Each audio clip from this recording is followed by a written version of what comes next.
testimony time wo news làwa wá kà abala lérèfé náà ni àyọjú sí nígbà tá a yọjú lójú window lójú fèrèsé ìpàdé ọlọ́mọlú ọlọ́mọlé náà ni mo kí n káàbọ̀ bó lójú ọjọ́ lọ́dọ̀ yín ó dá eléyìí tá a fi bẹ̀rẹ̀ fọ́nrán tá a fi hàn lánàá ṣe rántí àwọn onímẹ́rẹ́kù sọnù tó lóun ra lé 500 million tó rè give testimony ní ṣọ́ọ̀ṣì Ebuka Ebuka ti jáde ó ti yarí o àmú fọ́nrán Ebuka wá fún yín níbi tó ti ní òun ò mọ̀ rí ó dì sóònù ẹ̀ bẹ́ẹ̀ náà ni kò pẹ́ sígbà náà tó dì sóònù ẹ̀ tán la gbọ́ tó tún fi sí tó fi léde wípé òun ti ní kán rè mú wọ́n sì ti wá ti rí wọ́n ti wá kan wọ́n sì ti ààrẹ ẹ̀sẹ̀ mú ẹ̀sìn lẹ́ẹ̀mọ́ ẹ̀sìn lẹ́ẹ̀mọ́ rí bó lẹ́sẹ̀ wá sáré mọ àdírẹ́sì ẹ̀ bó lẹ́sẹ̀ ẹ̀mí tí ń bá yín ṣe iṣẹ́ ìránṣẹ́ yín ò sì sọ fún yín lórí gbogbo wọn ẹ̀mí mímọ́ náà máa parọ́ mọ́ ṣùgbọ́n àwọn ò ní tẹnu àbùkù lu ẹ̀mí Ọlọ́run látara àwọn eléyìí ẹ̀mí tí ń bá wọn ṣiṣẹ́ ìránṣẹ́ òun lá sọ pé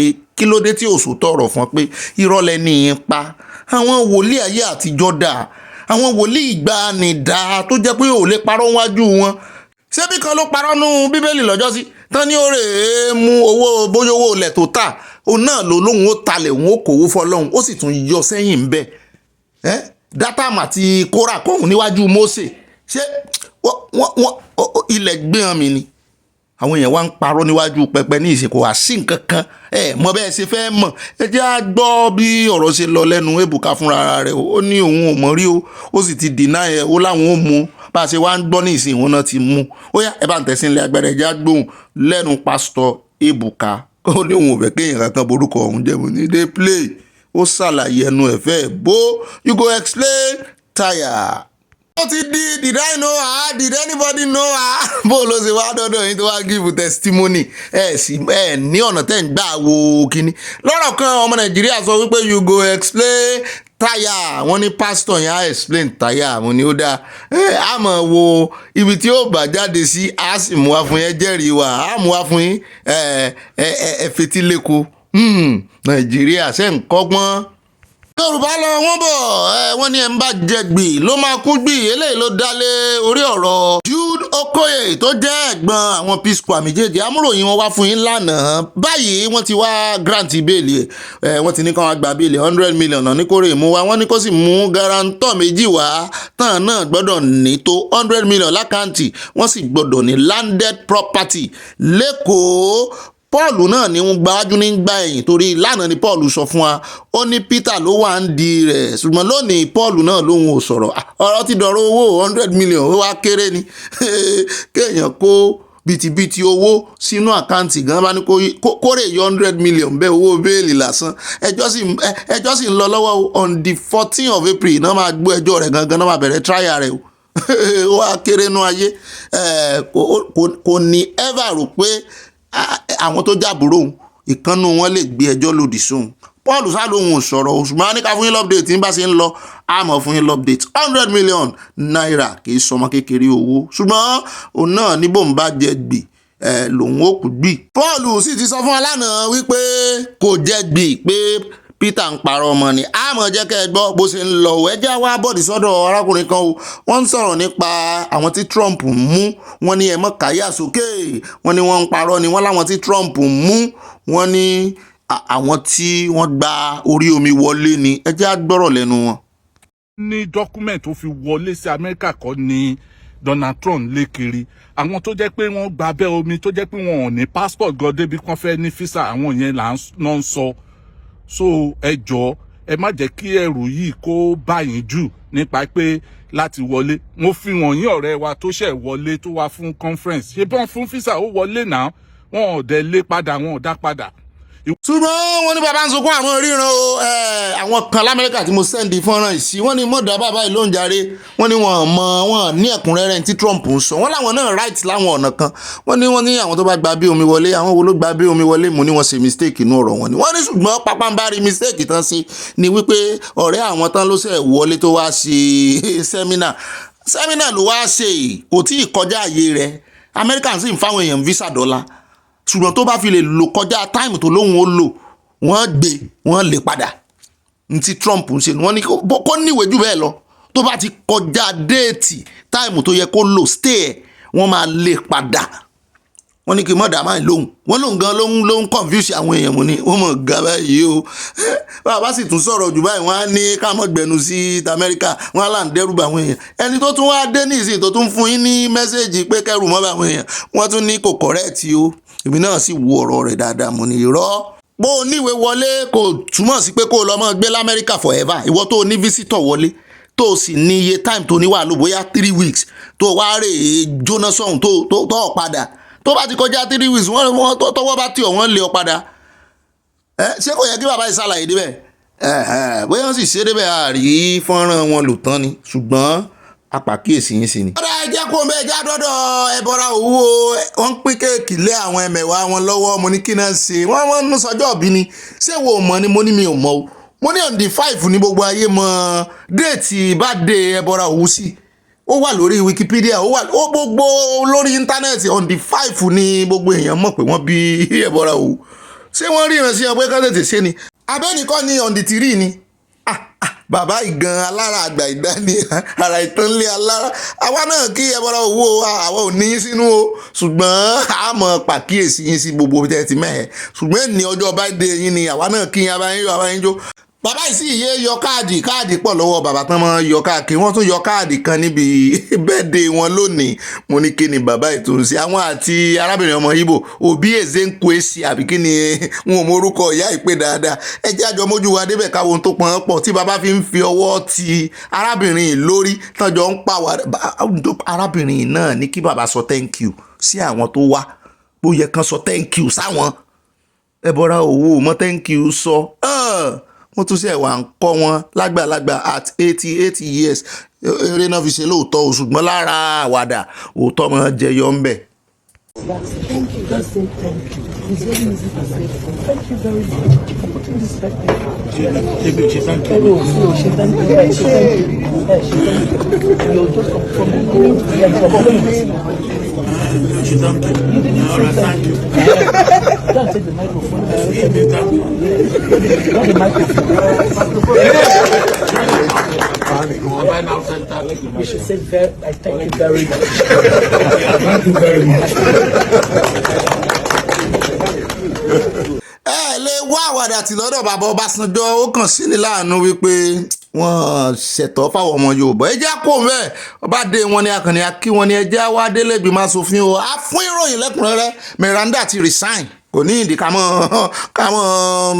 sápamọ́ sẹ́yìn kankan mọ́ àní yíyọ sọ ṣùgbọ́n àkọ́kọ́ fún yín lélẹ́yìí ẹ rí i pé Ọ̀gbẹ́ni Desmond òun náà wà lára wọn arákùnrin tí ń ṣe fíìmù tẹ́lẹ̀ gbogbo wọn wá ń ṣe vote of thanks lápè ní àbí bye bye wọ́n ṣe bye bye sí Meranda lẹ́yìn ìgbà tó lóhun òun ò ṣe mọ́ òun ti resign bá a ṣe wá ń gbọ́ wọn ló ṣe é ṣe kó padà gẹ́gẹ́ bí deputy Obasa ti gbà mọ́ lọ́wọ́ gbogbo bó ṣe lọ àmúfọ́nrán rẹ̀ wá fún yín nú àkójọpọ̀ ròyìn ṣùgbọ́n emotion kan flow ní omi ẹkún àwọn èèyàn nu ojú ẹ̀wò wọn lẹ́yìn wọ́n ṣe nu ojú wọn kì í ṣe Desmond nìkan wọ́n sáà miss ìyá ẹ̀ náà ni ṣùgbọ́n ti Desmond ló pọ̀ jù láwọn èèyàn wá ní bóyá ó ti pẹ́ tó ti act mo ní àwọn ọmọ Nàìjíríà wọ́n ní bóyá ó rántí sí nǹkan nínú àwọn eré tó ti ṣe tẹ́lẹ̀ lomi ẹkún ṣe wá gbọ̀n mo ní kó jẹ́ sọ́ra rẹ̀ torí tí Obasa ò fojú rẹ̀ rí pé ṣé torí tòun ló ṣe ń sunkún àbí torí ti Meranda ńgbà tẹ́ ẹ yọ òun ẹ̀ sunkún wà emotional torí ti Meranda lè ṣe wá oríṣiríṣi olóríṣiríṣi ọ̀bẹ láàrin lọ́jọ́ kú erin èèyàn kankan ò kú ṣùgbọ́n ìyáàfin Meranda resign kété tó resign náà ìdá ẹlẹ́nu méjì ni wọ́n fi ṣe pápápá ni wọ́n tún relaunch Obasa wọlé wọ́n sì búra fún àẹ́rí gbogbo ẹ̀ ojú àwùjọ tó ní nínú àkójọpọ̀ ìròyìn.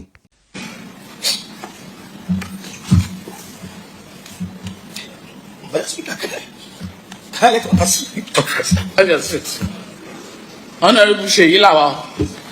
Thank you, Madam Speaker. Madam Speaker, I think you've made history as the first Speaker of this Lagos State House of Assembly. First Speaker of this Lagos State House of Assembly. Madam Speaker, the little time you spend as the Speaker of this Lagos State House of Assembly, you've shown a good leadership skill, which everybody can testify to that. Your calmness is second to none, and your leadership skill, which everybody can commend, because you've shown affection to every one of us, which you'll be able to hold 90% of this house without any hindrances. Ó ga o, ṣé wọn ti da setting rú báyìí ẹni tí ó ti jẹ́ speaker fún 48 days ó tún wá padà sí ipò deputy speaker báyìí ṣùgbọ́n sí orúkọ rẹ̀ ó wà nínú àwọn tó ti jẹ́ speaker rí báyìí ṣé wọ́n torí controversy tán fi ń yí gbogbo ẹ̀ yìí kò yé wa o ṣùgbọ́n ìyáàfin Meranda náà sọ̀rọ̀ ó ní kì í ṣe pé lékèlékè òun ò lè jà ó lórúkọ ní sá fún ó ní aṣọ funfun lòún wọ̀ ó ní kó níyangí mọ́ba tó ń jẹ́ lòún fọ̀rọ̀ ṣe o ó ní kì í ṣe pé òun kú ìtìfẹ́ èèyàn kankan o ó ní ṣùgbọ́n ká mọ ohun tí ó ṣẹlẹ̀ bóyá yóò padà wá débẹ̀ torí gbogbo ayé ló ń yìn mẹ́sàn-án mẹ́wàá ó dá ẹ gbọ́ kúlẹ̀kúlẹ̀ rẹ̀ nú àkójọpọ̀ ròyìn lónìí.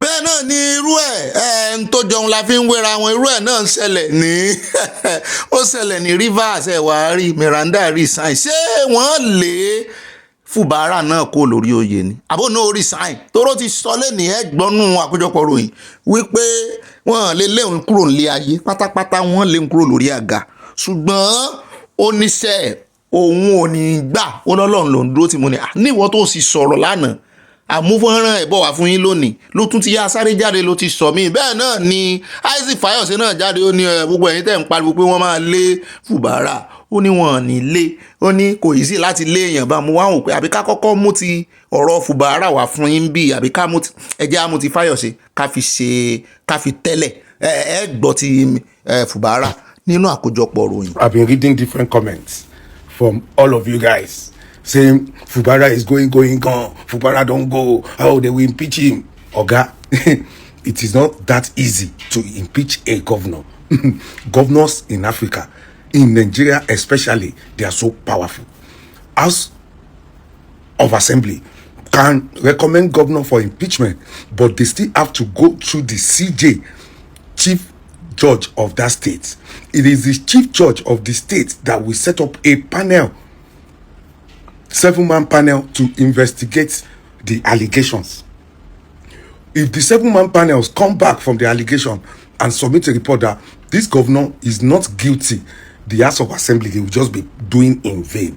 All they can do is to talk, shakara, do everything, pretend like they want to, behave like they want to impeach him.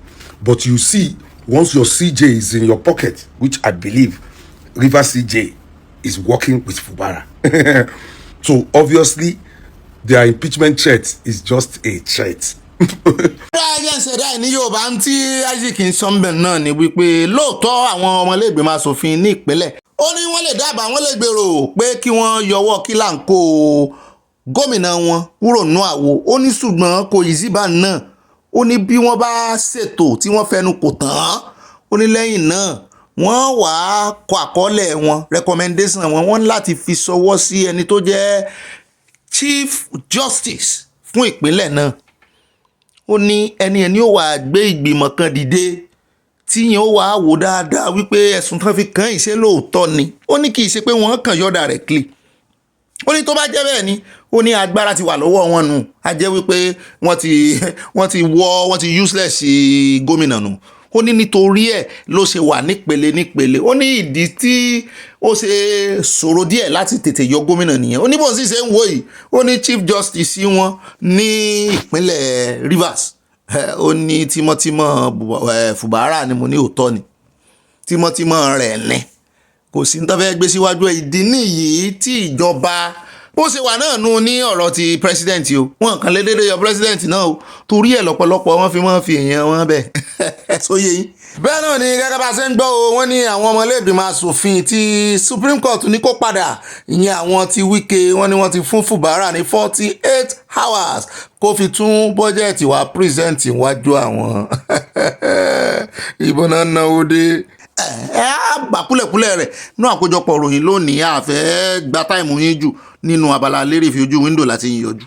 nígbà yẹn ẹjẹ́ sáré mẹ́nuba ọ̀rọ̀ àwọn ìpínlẹ̀ kan lé Haúsá tán ní káwọn ọmọléèwé kan mọ́ lọ skul nítorí ààwẹ̀ ti bẹ̀rẹ̀ fún 30 days tó wáá fẹ́ di ọ̀wọ̀ hù láàrin àwọn ọmọ Nàìjíríà á tẹ̀sílẹ̀ agbára ní ìsìn ẹ̀ gbọ́rọ̀ lẹ́nu àwọn journalist kan ní Arise TV. ọ̀rọ̀ tán sọ ó dùn mọ́ mi mo ṣe ni wọ́n wà á mú tó yín létí tán bá ti sọ díẹ̀ ń bẹ̀ ní English ní èdè Gẹ̀ẹ́sì àwa náà wà á ṣe pàṣípààrọ̀ rẹ̀ òpàpà parada rẹ̀ á sọ ní Yorùbá ká tó wá rè mẹ́nu bá ti àwọn sàríà tán sọ wípé èèyàn gbọ́dọ̀ gẹrun o gbọ́dọ̀ jẹun ta gbangba wọ́n tiẹ̀ ti ń kó àwọn èèyàn lọ rẹpẹtẹ ní Bauchi báyìí àti ní Kano ṣùgbọ́n ẹ jẹ́ á gbọ́rọ̀ lẹ́nu àwọn ọ̀jọ̀gbọ́n ọ̀rọ̀ wọn mú yẹ́sì dání.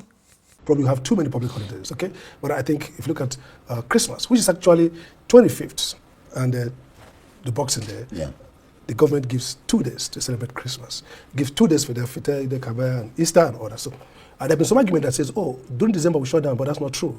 For example, civil servants work, when I was NEC chairman, we closed 23rd, so 24th, 25th, and people were supposed to resume the next Monday.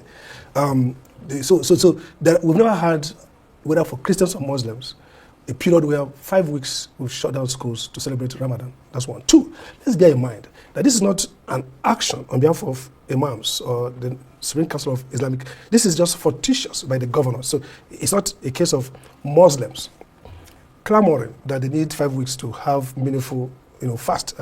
Many of us are going to partake in the breaking of fast with our Muslim friends. We know that this is a very serious global activity.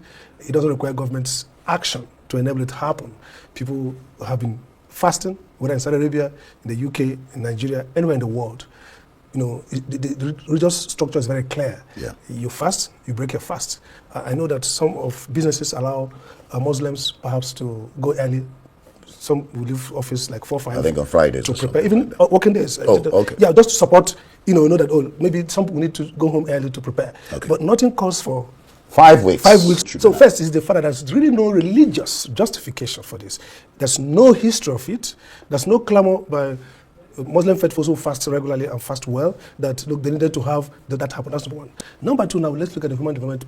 So if there is no overriding state interest and there's no overriding religious reason for this, then it's mere populism by the governors, maybe a mistaken notion that they'll be seen as too faithful or some kind of novelty. That's how we got the Sharia. Yeah, Doc, because of time, I'll ask you 2 questions. ṣé ń gbọ́ ọ̀rọ̀ tó mọ́gbọ́n wá wọ́n ní àṣejù nírun àyà lẹ́yìn tó ti fún yín lọ́lídé in fact wọ́n yan àwọn oníṣẹ̀ṣe jẹ lẹ́yìn tó ti fún yín ní oríṣiríṣi ọlídé ń gbọ́ ọdún yín ẹ̀yìn tó wálé fẹ́ gba 5 weeks ọ̀sẹ̀ 5 ṣùgbọ́n bàbá ìsọ̀rọ̀ kan nípa sàríà èmi ò tiẹ̀ mọ̀ pé wọ́n ti ní kán mú sàríà kúrò nínú public domain ẹ jẹ́ á gbọ́ àlàyé yẹn náà. Conference, Northern Nigerian scholars agreed to take out Sharia from private domain, from public domain. In 1956, 59, it was a debate in London what to do with religion. 1959, but we had a concession that religion should not become part of public policy. But we've done more to validate that commitment in terms of whether support for Christian Muslim pilgrimages. I'm of the view that the Nigerian government continuously intermingles too much religion, not to make religion good, not even to, in fact, to oftentimes desecrate the spiritual religion itself, but also make it problematic. So this kind of action, 5 days, I mean, some of the schools, probably not Muslim schools, some of the Christian schools, or secular schools, I think this is overreach. I think this is really irresponsible, considering the human development indicators. ó náà láti báyẹn kò ló kọ méjì irresponsible náà pé àwa náà sì bọ́n gbà bẹ́ẹ̀ wípé kò lẹ́tọ̀ọ́ ní tí ò bá lẹ́tọ̀ọ́ ní jẹ̀rẹ̀ ẹja kó ń bẹ́ o ẹja amúròyìn bàbá wa Professor Banji Akíntóyè wà fún yín. bàbá wa bàbá Èkìtì àwọn ni wọ́n bá wa gbẹnu sí máìkì wọ́n ganu sí máìkì lórí àwọn kan tí wọ́n ní wọ́n wá bàbá Délé ní Èkìtì àwọn ará bíi wọ́n ní wọ́n balẹ̀ jẹ́ wọ́n jí nǹkan nígbà tán bàbá bá ń lé ìyẹ́lẹ̀ ó máa wò lẹ́yìn ẹyẹ o ẹ ò lẹ́yẹ rí ẹ fẹ́ tẹ́. a fi àwọn kankan wọ̀nyí gbónú ilé tí mo wà yìí gbogbo ohun tó ń pè ní rí wáyárìn ìbẹ̀ pátá náà ti kó lọ ibi tán gbà wọlé ibi tán gbà jáde bí à ń gbà tán débi báyìí tí wọn ò bá bàbá wa ń bẹ̀ náà fi bẹ̀rẹ̀ sí ṣe gbogbo tán ṣe àwọn nu ọlọ́run òun lẹ́ ń wò yìí ilé bàbá wa Professor Banji Akíntóyè rèé ṣe ń wò gbogbo ẹ̀ pátá wọn ṣe ń yọ jẹ́rìí òun lẹ́ ń wò lẹ̀ ṣẹ́ni gbogbo wọn ṣe ṣe lélẹ̀ ilé bàbá Professor Banji Akíntóyè bí wọ́n dẹ̀ bá wọn fi wá ṣèkà ní o àwọn ọ̀tá Yorùbá ṣẹ́rí èrè dídá fún gbogbo tó àkókò fún Yorùbá láti lọ ṣẹ́rí gbogbo wáyà ìdáná ti já sí òkè pátápátá òun lẹ̀ wò ilé prof rẹ o bàbá Yorùbá Prof Banji Akíntóyè ibi tán gbà sọ̀kalẹ̀ rẹ ibi tán gbà sọ̀kalẹ̀ ibi tán gbà wọlé rẹ ṣẹ́ni wò ibi tán gbà abẹ́ẹ̀rí wọn ní pánsá òfura pánsájọ́ àjà òfura àjà jìn onílé tí ò bá fura olè ní òkò àwọn eléyìí wọ́n kọjá olè lásán o torí ó ṣe wá jẹ́ táìmù tí wọ́n ń ṣèṣe kẹ́yìn fún ìyàwó bàbá tí wọ́n ti rí i pé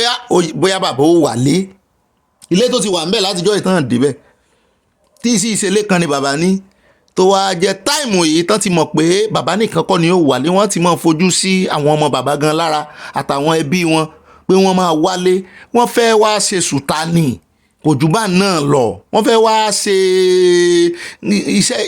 iṣẹ́ láabi náà fẹ́ wá ṣe ṣùgbọ́n a dúpẹ́ lọ́wọ́ ọlọ́run o ọlọ́run mọ̀ kó wáyọ̀ ṣùgbọ́n káwa náà wá ṣe kíni ká ṣe gírí underneath gbogbo ká ṣe gírí gbogbo ìgbésẹ̀ tẹ́yìn ó bá gbé ní ìsìn kò ní ìdí kó dojú kámẹ́rà kò ní ìdí kó dojú kámẹ́rà gbogbo ìgbésẹ̀ kọ́ léèyàn wá máa sọ lójú kámẹ́rà.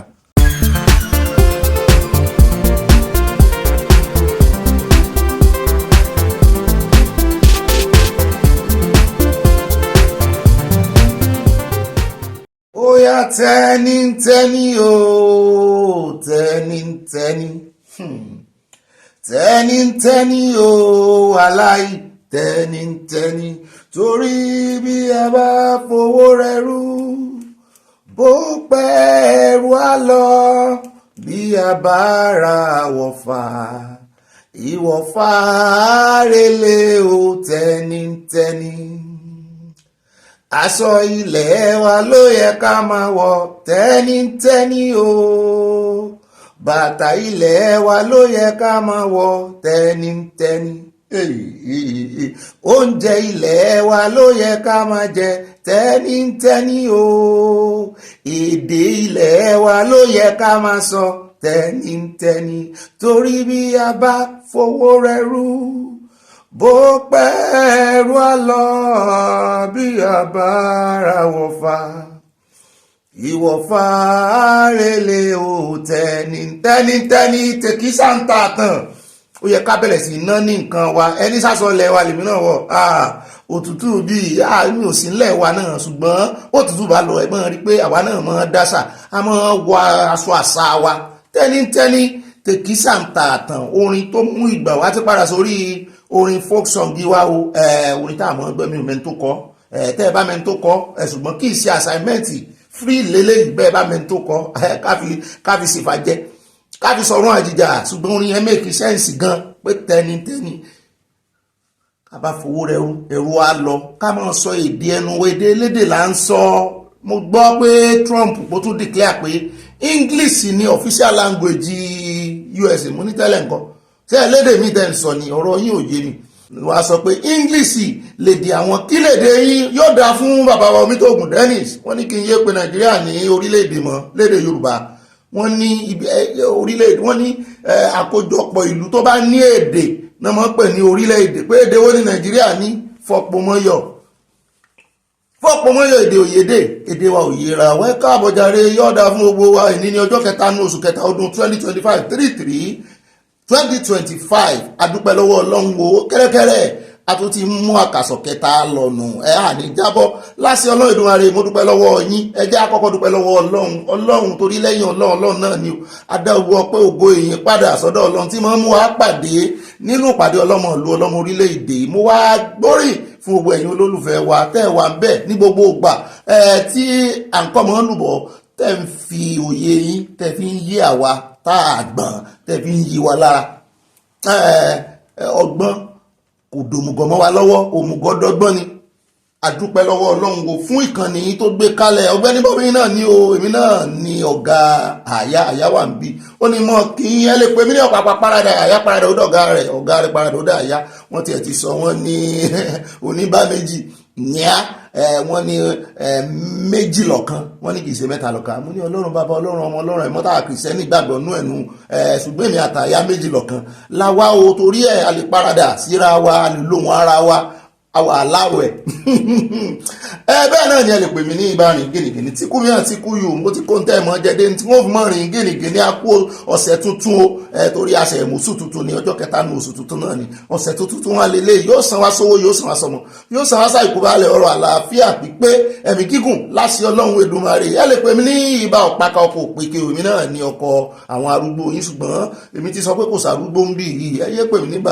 ọkọ̀ arúgbó mọ́ ọkọ̀ ọ̀páka ọkọ̀ òpèké àti ibi sí sweet 16 gbogbo yín lẹ fáìn tẹ gún régé bẹ́ẹ̀ náà ni ẹ lè pè mí ní ibà gbé wọn débẹ̀ ibà yànnàná ibà sanwó-olé mi náà ni mò ń jẹ́bẹ̀ ibà allegedly yín ibà reportedly gbogbo tẹ́ ẹ bá gbọ́ lórí ìkànnì kí ni ó reportedly and allegedly àwa ń kàròyìn fún yín ni à ń rìpọ́ọ̀tù ẹ̀ fún yín ni àtẹnu àbùkù báyàn kankan kò sí láti bá èèyàn kankan lórúkọ jẹ́ bófin bá ṣe pè yàn làwa ṣe é pè ìbílẹ̀ ẹjọ́ bá ti dá bí ò bá ì dá allegedly and reportedly tílé ẹjọ́ bá ti dá nìkan làwa ìpè ní allegedly bí òótọ́ ọ̀rọ̀ la dúró lé lórí òun náà la fi ṣe ìpẹ̀kun òun la fi ṣe ìgbẹ́kẹ̀lé wa òun náà la fi ṣe ọ̀pá tó gbé wa ró ń bì í òótọ́ làwa ń sọ ń bì í o nítorí ẹ̀ ibà lọ tààràtààrà tọ́rọ̀ bá ti di ọ̀rọ̀ òtítọ́ àtòdodo san láàrin ajẹnimú ní pẹ́kọ̀rọ̀ ẹni mo ti ń kíra mi jù ó dá ẹ mọ̀ jẹ́ àpẹ́ ẹ wá lè bá ń fọba lẹ́ẹ̀kẹ́ pè mí ní ibà kéde fún Yorùbá nation káfàtà ó dá níkọ̀ọ́kẹ́ jẹ́jì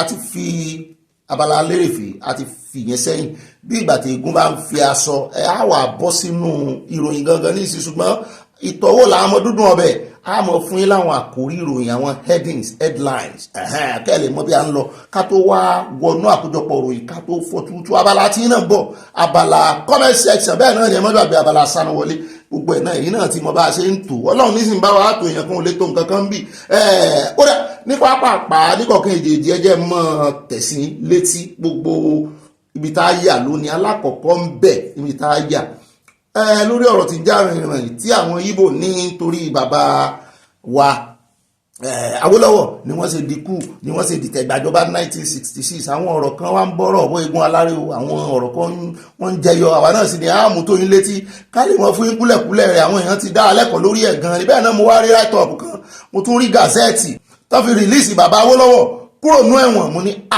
wọ́n wàá fi hàn ẹ̀yìn tèmi o a sì sọ story tó wà nídìí rẹ̀ bí wọ́n ṣe rìlíìsì bàbá àti wípé wọ́n ní bí wọ́n bá rìlíìsì wọ́n ní mọ̀ bá mú bàbá pamọ́ sínú ẹ̀wọ̀n gbà náà wọ́n ní ọ̀gágun kan wà nínú iléeṣẹ́ ológun ọmọ Ìgbò ni wọ́n ló fẹ́ pa bàbá Awólọ́wọ̀ gbogbo ẹ̀ náà láàmú wá fún yín lónìí torí àwọn Ìgbò yẹn kàn jáde wọ́n ń sọ̀rọ̀ lẹ́nu wọ́n ń tutọ́ sókè wọ́n ń fojú àwọn tó ní kí Yorùbá mọ́ kówó kan wá káwá mọ́ bẹ̀bẹ̀ ẹbẹ̀ òsìwò là ń bẹ̀ wọ́n à ń bọ̀ ń bẹ́ẹ̀ á gbé níbẹ̀ lónìí ó ṣeé ṣe ká sọ òyìnbó ní abala bẹ̀ẹ́ bá ti débẹ̀ o bẹ́ẹ̀ náà ni á kú òun bẹ́ẹ̀ á wà dé ọ̀dọ̀ arábìnrin tí ọmọ NYSC tí wọ́n rìlíìsì tí àwọn ajínigbé tọ́lọ́run dòòlà ẹ̀mí rẹ̀ kì í sóun nìkan o àti mú ti ọmọ ẹgbẹ́ Afẹ́nifẹ́re wá fún yín tọ́lọ́run dòòlà ẹ̀mí rẹ̀ bẹ́ẹ̀ náà la tún sọ wípé èèyàn kan tó ti jẹ́ ex-head of NYSC wọ́n mú un náà gbà náà wọ́n rìlíìsì òun náà ṣùgbọ́n tí àǹtí NYSC ó sọ̀rọ̀ ó ní wọ́n ti ẹ̀fẹ́ fóun ṣaya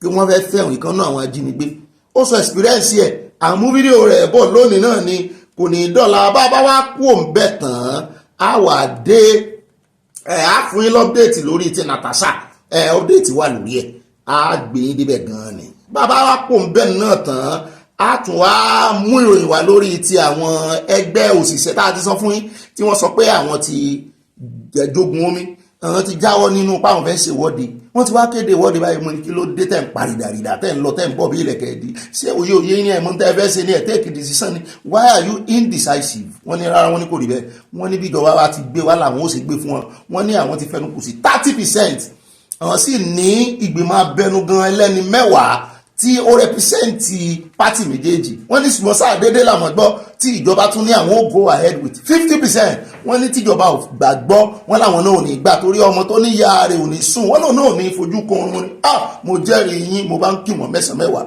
mo ní èmi náà fi tó àwọn èèyàn wa létí pé àwọn ẹgbẹ́ òṣìṣẹ́ NLC ti ní àwọn ó ṣe ìwọ́de o àgbèǹdébẹ̀ ní àkójọpọ̀ ròyìn lónìí bàbá wa kò ń bẹ̀ tán bẹ́ẹ̀ náà ni àwà dé ṣé Kánò ní ká dé aṣáàdélé Haúsá ọ̀rọ̀ jàrin ìrìn bẹ́ẹ̀ náà la ní àwọn amòye kan fẹnu sí nípa àwọn skul 4 kan tán náà tì nípa bí wọ́n ṣe ní kán mọ́ ti skul nítorí pé wọ́n fẹ́ gba àwẹ̀ àwọn èèyàn ti tójú bọ̀ bẹ́ẹ̀ náà ni ẹgbẹ́ NANS Nigerian Association of clinical Students wọn náà ti wá tójú bọ̀ báyìí wípé àwọn ò ní gbà irú rádaràda wo nìyẹn pé èèyàn fẹ́ gbàwẹ̀ níwá ní kọ́mọ ti school pa kí ló dé tẹ̀ ń fi ti yín disturb kárí àwọn ọmọ ọlọ́mọ future àwọn ọmọ ọlọ́mọ ṣe kókó ẹ̀kọ́ ṣe pàtàkì ẹ̀kọ́ dára púpọ̀ ẹ̀kọ́ ló láàyè tàwa iṣẹ́ pé kí ló wá dé tẹ́ mọ̀ fi àwẹ̀ tí tó jẹ́ religious thing tẹ́wàá mọ̀ fi dalẹ̀ láàmú wọn láwọn ò ní gbà bẹ́ẹ̀ náà ní níbẹ̀ náà láti mú ìròyìn lẹ́kùnrẹ́rẹ́ fún yín nípa ti àwọn ọlọ́pàá sàríà tó ń pè ní Hisba tí wọ́n ní wọ́n mú àwọn ọ̀dọ́ kan tó ń jẹun lásìkò àwẹ̀ Ramadan wọ́n jẹun lọ́sàn wọ́n sì kì í mọ́lẹ̀ wọ́n sì fòfin mú wọn wípé ẹ lọ jẹjọ́ ní àmọ́ bóyá wọ́n ń nà wọ́n ni bóyá wọ́n tò wọ́n kalẹ̀ bóyá wọ́n nà bóyá wọ́n gé wọn lápá ẹni rọ wọn lè gé wọn lápá ó dáa ẹ wọ́n tan ayé o àwọn ará bí wọn mú kékeré o gbogbo táwa ń fojú wọn fò wọ́n máa ń mú ní kólekóle ni o àgbẹ̀ níbẹ̀ lónìí náà ni gbogbo ẹ̀ lákòópọ̀ àti tàwọn tó ti skul pa gbogbo ẹ̀ lákòópọ̀ lónìí bẹ́ẹ̀ náà ni àti kó ń bẹ̀ tán tá a tún ti gbọ́ wípé níbòmíì náà láti gbọ́ tán ní Bauchi wọ́n ní afurasí oníṣòwò kan lu ìyàwó rẹ̀ pa nínú àwẹ̀ náà ni o mùsùlùmí ni o ṣùgbọ́n mùsùlùmí ilẹ̀ haúsá ni tó rà tí ń yà báyìí ilẹ̀ haúsá yàtọ̀ sílẹ̀ yorùbá àwọn ti lọrin láti ìmọ̀ ibi tí wọ́n fi sí àti yànnà náà báyìí tilẹ̀ yorùbá lálàáfíà ni ṣùgbọ́n àwọn tó gbómi parí inú wọn àwọn kọ̀lọ̀rọ̀ sí kan nù wọn tó rà ń bọ̀ bẹ́ẹ̀ náà ní abẹ́kúta tí kan nù wọn tó sì ń pariwo lórí sàríà wọ́n ní ìmọ̀ọ́mù kan ní nílẹ̀ kò yé òye ní pa ànígbẹ́nu dákẹ́ nílẹ̀ yorùbá àfẹ́sàárẹ̀ àwọn olólùyàwó rẹ̀ pa nítorí wípé ìyàwó rẹ̀ jẹun ààwẹ̀ Ramadan nítorí oúnjẹ ààwẹ̀ Ramadan ọlọ́pàá bẹ̀rẹ̀ ìwádìí àgbẹ̀yìndébẹ̀ lónìí o torí ipò yé mi bọ́n ṣe mú ẹ̀sìn ni tó wá lé burúkú báyìí bẹ́ẹ̀ bá wo tàwọn haúsá yìí kò sálàáfíà nú ẹ̀sìn yìí o ẹgbọ́n mi bẹ́ẹ̀ bá wo tàwọn haúsá yìí kò sí àlàáfíà nú ẹ̀sìn náà pariwo yorùbá nìkan àlàáfíà sísọ àlàáfíà yorùbá ló jẹyọ nínú ẹ̀sìn mùsùlùmí tó fi ń pèlè ẹ̀sìn àlàáfíà naturally kò sí àlàáfíà nú ẹ̀ pẹ̀lú àwọn haúsá yìí agbẹ́ndẹ́bẹ̀ lónìí ẹmọ́ bínú àwọn sòótọ́ àkànjọ́ rẹ̀ kó agbẹ́ndẹ́bẹ̀ lónìí náà ni kò ní dọ́là o bẹ́ẹ̀ náà ni lábápọ̀ mẹ́ àtàrà ṣàṣà àdè plateau níbi tá a ti gbọ́ tán ní ọwọ́ ba àwọn ajínigbé 4 ṣùgbọ́n wọ́n ní wọ́n pa àwọn ọlọ́pàá 2 mo ní ó ṣe ní láàánú o ṣùgbọ́n wọ́n ní àwọn tó fẹ́ jí gbé wọ́n dóòlà ẹ̀mí wọn kí ló wá dé bó ló ṣe ṣẹlẹ̀ kí gangan ni ó fà tí ajínigbé ṣe wá tún pọ̀ báyìí orí ló yọ Ọ̀gbẹ́ni Afẹ́nifẹ́re yẹn àtọmọ NYSC náà orí ló yọ agbẹ́dẹ́bẹ̀ gbogbo ẹ̀ náà làá mú ọ̀rọ̀ sọ lórí ẹ̀ lónìí náà ni kò ní dọ́là bẹ́ẹ̀ náà ni bàbá kò ń bẹ́ẹ̀ á wà dé ọ̀dọ̀ Fubara lẹ́yìn ìgbà tí Supreme Court ti dájọ́ ẹ̀rù ń bá àwọn èèyàn pé ṣé Wike kò ní yaró kò ní foró yaró báyìí ṣé kò ní ní káwọn ilé ìgbìmọ̀ aṣòfin títí ẹ̀ kán lé Fubara kán impeach ẹ̀ torí ẹ̀sùn tí Fubara dá impeachable ni o wọ́n á sọ pé ó lè mọ́ sí bẹ́ẹ̀ òun náà sì sọ́nù interview kan pé òun ó bá wọn ilé ìgbìmọ̀ aṣòfin sọ pé òun kàn fẹ́ fi hàn Fubara pé òun jùlọ ni àti wípé òun fẹ́ jẹ́ kó mọ̀ wípé ọ̀nà tó gbà àwọn kan ti tì í náà wá wò pé wọ́n ti Fubara lóòótọ́ òun náà sì tira rẹ̀ sí free wọ́n ti lóòótọ́ ṣùgbọ́n àmọ́ wò tó bá ronúpìwàdà tó náà bá Wike ṣe bóyá kó jókòógun omi kó pe wèrè lọ́kọ ìyàwó àbí kílẹ̀ lérò wọ́n tún jọ ń ṣe náà ni òun náà rèé gbogbo olóṣèlú náà ní lọ́wọ́ wọ́n dí ẹ̀rù ṣùgbọ́n ọ̀rọ̀ tó náà wá sọ ń jọ nínú ọ̀rọ̀ rẹ̀ ń jẹyọ nínú body language ń jẹyọ bẹ́ẹ̀ ni pé ó ti jogun omi torí ó ti pàṣẹ pé gbogbo àwọn local government tó ń yàn síbẹ̀ nígbà tó ń débẹ̀ pé wọ́n kú òun bẹ̀ ní àwọn ti ẹ̀dá ara tí Supreme Court ti sọ náà nù ṣùgbọ́n ó ní kọ́fọ́ onísùúrù díẹ̀ pé òun àtàwọn lọ́yà àwọn sì ń wò ṣùgbọ́n ẹ̀rọ wẹ̀lẹ̀ ní fi ń sọ ní ìsinmi ní ipò dáa kò sẹ́ni tó fẹ́ kàn kó ń bẹ́ẹ̀ tó ti mọ̀ pé òun nìkan ló ń kú ń bẹ́ẹ̀ ní ìsìn ó wẹ̀yìn kò rí èèyàn kankan mọ́ jó lọ mò ń wẹ̀yìn rẹ wọ́n bá tiẹ̀ wà ní tí ò pé mọ́ jó lọ mò ń wẹ̀yìn rẹ ó yẹ kí ìwọ náà fọgbọ́n sí ìwọ ló fẹ́ jàre tẹ́lẹ̀ ẹni tó jàre ti wá fẹ́ ó ti ń jẹ̀bi báyìí ó dá agbẹ́ndẹ́bẹ̀ á fún kúlẹ̀kúlẹ̀ rẹ̀ á mú fọ́nrán rẹ̀ wá fún yín lónìí náà ni kò ní dọ̀la o bẹ́ẹ̀ náà ni sábà kó ń bẹ̀ tán á tún mú ìròyìn ti ọmọ MKO Abíọ́lá wá fún yín gbogbo èèyàn ti ń retí kí Bọ̀dá Kọ́lá sọ̀rọ̀ Bọ̀dá Kọ́lá sẹ́yìn sọ̀rọ̀ ni ẹ̀yin gangan ni first born ẹ̀yin gangan ni àkọjá ewé Abíọ́lá gbogbo wọn tá à ń gbọ́ wípé nígbà yẹn ẹ̀yin náà dá sí pé gbogbo bí bàbá yín ṣe wà lẹ́wọ̀n wọ́n fẹ̀sùn kẹ́yìn náà pé ẹ̀yin àtọmọ Abíọ́lá kan ń ṣe wọléwọ̀de mo ní kò sí ní fi ń ṣe èèyàn ìfẹ́ fọ́jú ìfẹ́ is blind ó lè jọmọ ọ̀tá rẹ ni ó ti ọ̀rẹ́ ìbá ṣùgbọ́n ìyún Kọ́lá wá sọ Bọ̀dá Kọ́lá ti sọ̀rọ̀ lórí ọ̀rọ̀ tí ìwé tí Babangida kọ àmú kúlẹ̀kúlẹ̀ àkàn yan létí yín torí kó mọ́ dàbí pé wọ́n sọ̀rọ̀ náà sì sọ̀rọ̀. ilé táwọn fi kó kọjá nínú àwọn àkórí ìròyìn lónìí ó mọ ní ti arákùnrin kan tó ló fẹ́ jọ ti ọ̀rọ̀ ti MKO náà arákùnrin kan ṣe fídíò kan àmú fídíò ẹ̀ fún yín tó ráfi sí tẹ̀lé pẹ̀lú ti Bọ̀dá Kọ́lá lẹ́yìn ìgbà tí kọ́ta bá kàròyìn Bọ̀dá Kọ́lá tán nínú àkójọpọ̀ ròyìn ní o láwà mú karákùnrin wa ó mọ̀ tú àṣírí kan tó sì na pọ̀tọ̀pọ̀tọ̀ ń pàpà inú òṣèlú pọ́ wọn Yorùbá lẹ́ni kọ́mọ̀ sọ pé torí pé jẹ́ Yorùbá ní ṣe ń sọ bẹ́ẹ̀ wọ́n ní Peter Obi allegedly wọ́n ní ó bá Abacha ṣiṣẹ́ ó wà lára àwọn tí Abacha lò láti rẹ́yìn Abíọ́lá láti wọ́gilé June 12 pátápátá mo ní ṣe bí ìgbàdà wọn sí Babangida ló wọ́gilé June 12 ó ní bẹ́ẹ̀ ni ó ní ṣùgbọ́n Abacha ni Babangida lò ó ní àwọn tí Babangida wá ó ní àwọn tí Abacha wá lò fún rárá rẹ̀ pé wọ́n jọ ṣèjọba ni ó ṣàlàyé rẹ̀ o mo ní èmi ò rí ẹgbẹ́ òyìn tẹ́ bá rí ọ̀rọ̀ kí ló dé tí gbogbo wa gbàgbé ẹ̀ tá a sùn tá a kọrí síbi kan náà tí ò yẹ ká rántí rẹ̀ mo ní Obi Peter Obi mọ̀ ni tí gbogbo èèyàn ń pè láńgẹ́lì tó sọ pé Peter Obi èmi ò mẹ́lẹ̀ ìwà o a wà á ṣiṣẹ́ ìwádìí lórí ẹ̀ bóyá lóòótọ́ ni bóyá kì í ṣòótọ́. agbẹ̀yìn débẹ̀ lónìí náà ní inú ìròyìn lónìí àní sọ́dọ̀la àní rí jù báyìí lọ nínú àwọn àkórí ìròyìn fún tòní ní pápápá abala tí ó mọ̀ kàn abala Sanwó-Olé ó yẹ ṣe cheese gbogbo àdúgbò yín ni kẹ́ ẹ fi ṣe cheese lónìí mo fààyè gbà yín ẹ̀yin tẹ́ wà ní Rhode Island ẹ̀yin tẹ́ wà ní Newark ẹ̀yin tẹ́ wà ní New Jersey ẹ̀yin tẹ́ gbogbo ibi tẹ́ bá wà l'Amẹ́ríkà ẹ̀yin tẹ́ wà ní UK ẹ̀yin tẹ́ wà ní Australia gbogbo ibi tẹ́ bá wà ẹ ṣe cheese kẹ́ ẹ wá fi àdúgbò yín lé lórí kí n rí yín ta ó yá yí pákà sẹ́rí flash ẹrẹ́yẹ ẹwẹ́yẹ ó dá o alákọ̀ọ́kọ́ bẹ̀ tápọ̀ mọ́ ìmúdọ́nù abala ti Sanwó-Olé lónìí àròjọ́ musolókè lè pè ní news flash ẹ lè pè ní flash news àwa ò respect èbò ń bì ẹ lè gbé fúnra wọn ẹ lè fi èbò kọlu ara wọn orí wọn kó fọ́dànù n tó mú Trump sọ wípé òyìnbó làwọn ń sọ àwa náà lórílẹ̀-èdè wa àwa náà tó ní orílẹ̀-èdè táti mọ́ sọ èdè ara wa táàmọ́ gbọ́ra wa èdè ńlá mọ́ fi bára wa jà láàmọ́ fi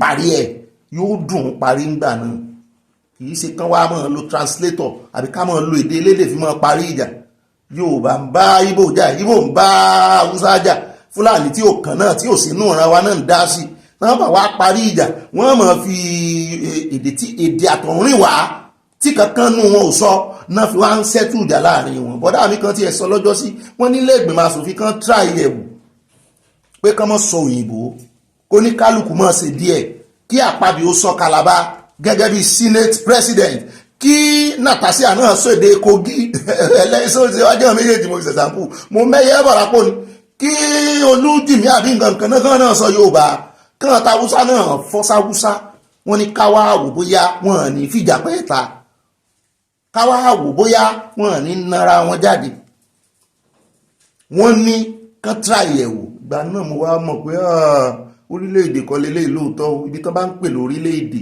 ní ìlú tó ní èdè ààtò lédè láti Ọlọ́run Èdùmàrè á sì jà àwọn ìbẹ̀rù á jà àwọn àtẹnu ò lè ṣe kọ́mọ́jà ṣùgbọ́n á ṣe kí ni á parí ẹ̀ lákọ̀ọ́kọ́ náà abala Sanwó-Olé àádọ́dọ̀ bàbá Fẹ́mi Fálànà wọ́n tú pẹ́rẹ́pẹ́rẹ́ àṣírí ní àná àṣírí bẹ lọ́wọ́ bàbá ẹ̀ Ọlọ́run ní sọ̀rọ̀ àwọn bàbá ẹ̀ ẹ jẹ́ ká mọ́ gbóríyìn fún wọn ká mọ́ yàn lẹ́kọ̀ọ̀kan ẹni tó bá gbójúgbóyà bọ́ ọ̀tá wá sọ àṣírí abẹ́yìn náà gbọ́ àṣírí tán tú lánàá ni ara ìṣàtótónu lé lórí ní Yorùbá akànfilẹ̀ léèbó ni ṣùgbọ́n ṣeéṣe ká ṣàtótónu lé àbí àti ṣàtótónu wọn bá wú tó tọ́ ká mọ̀ tún ṣe àwíjàre kí tọ́mọ́ bá tán lẹ́nu ẹjẹ́ àfilẹ̀ báwọn ṣùgbọ́n àwọn tó gbọ́ ti gbọ́ kí èèyàn sì invest kí gbogbo àwọn investment Nàìjíríà kán sì mọ́ tà fúnra wọn kán sì máa pa owó rí kán tó wọ́n tà fúnra wọn wọ́n ṣe Nàìjíríà ṣùtà o àwọn ọmọ Nàìjíríà fojú fò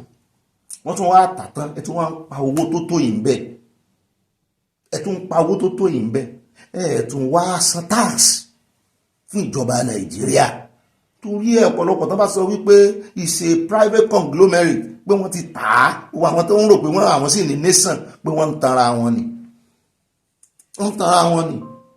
Ó dáa tí bàbá wa Fálànà tún wá sọ lónìí wọ́n ní wọ́n gbé ẹjọ́ kan kalẹ̀ lọ́jọ́ sí wípé gbogbo àwọn olórí gbogbo àwọn tó bá jẹ́ public officers tó ń ṣiṣẹ́ ìjọba látòrí president dórí governor dórí àwọn appointee ministers dórí èmi ni senators èmi ni house of rep members dórí chairman dórí councillor dórí DG dórí permanent secretaries wọ́n ní kankan nínú wọn kán mọ́ gbà wọ́n láàyè kán lé ọlọ́ọ̀lú èbò rè mọ́ gba ìlera mọ́ mo ló dáa bẹ́ẹ̀ mo ní mo ti ẹ̀ gbọ́ wọn how true is it ẹ̀yin tẹ́ wà lamẹ́ríkà ẹ̀ bá ń confam ẹ̀ àbí UK ti UK ni mo gbọ́ wọ́n ní òṣìṣẹ́ ìjọba gan wọ́n ní wọn bí dá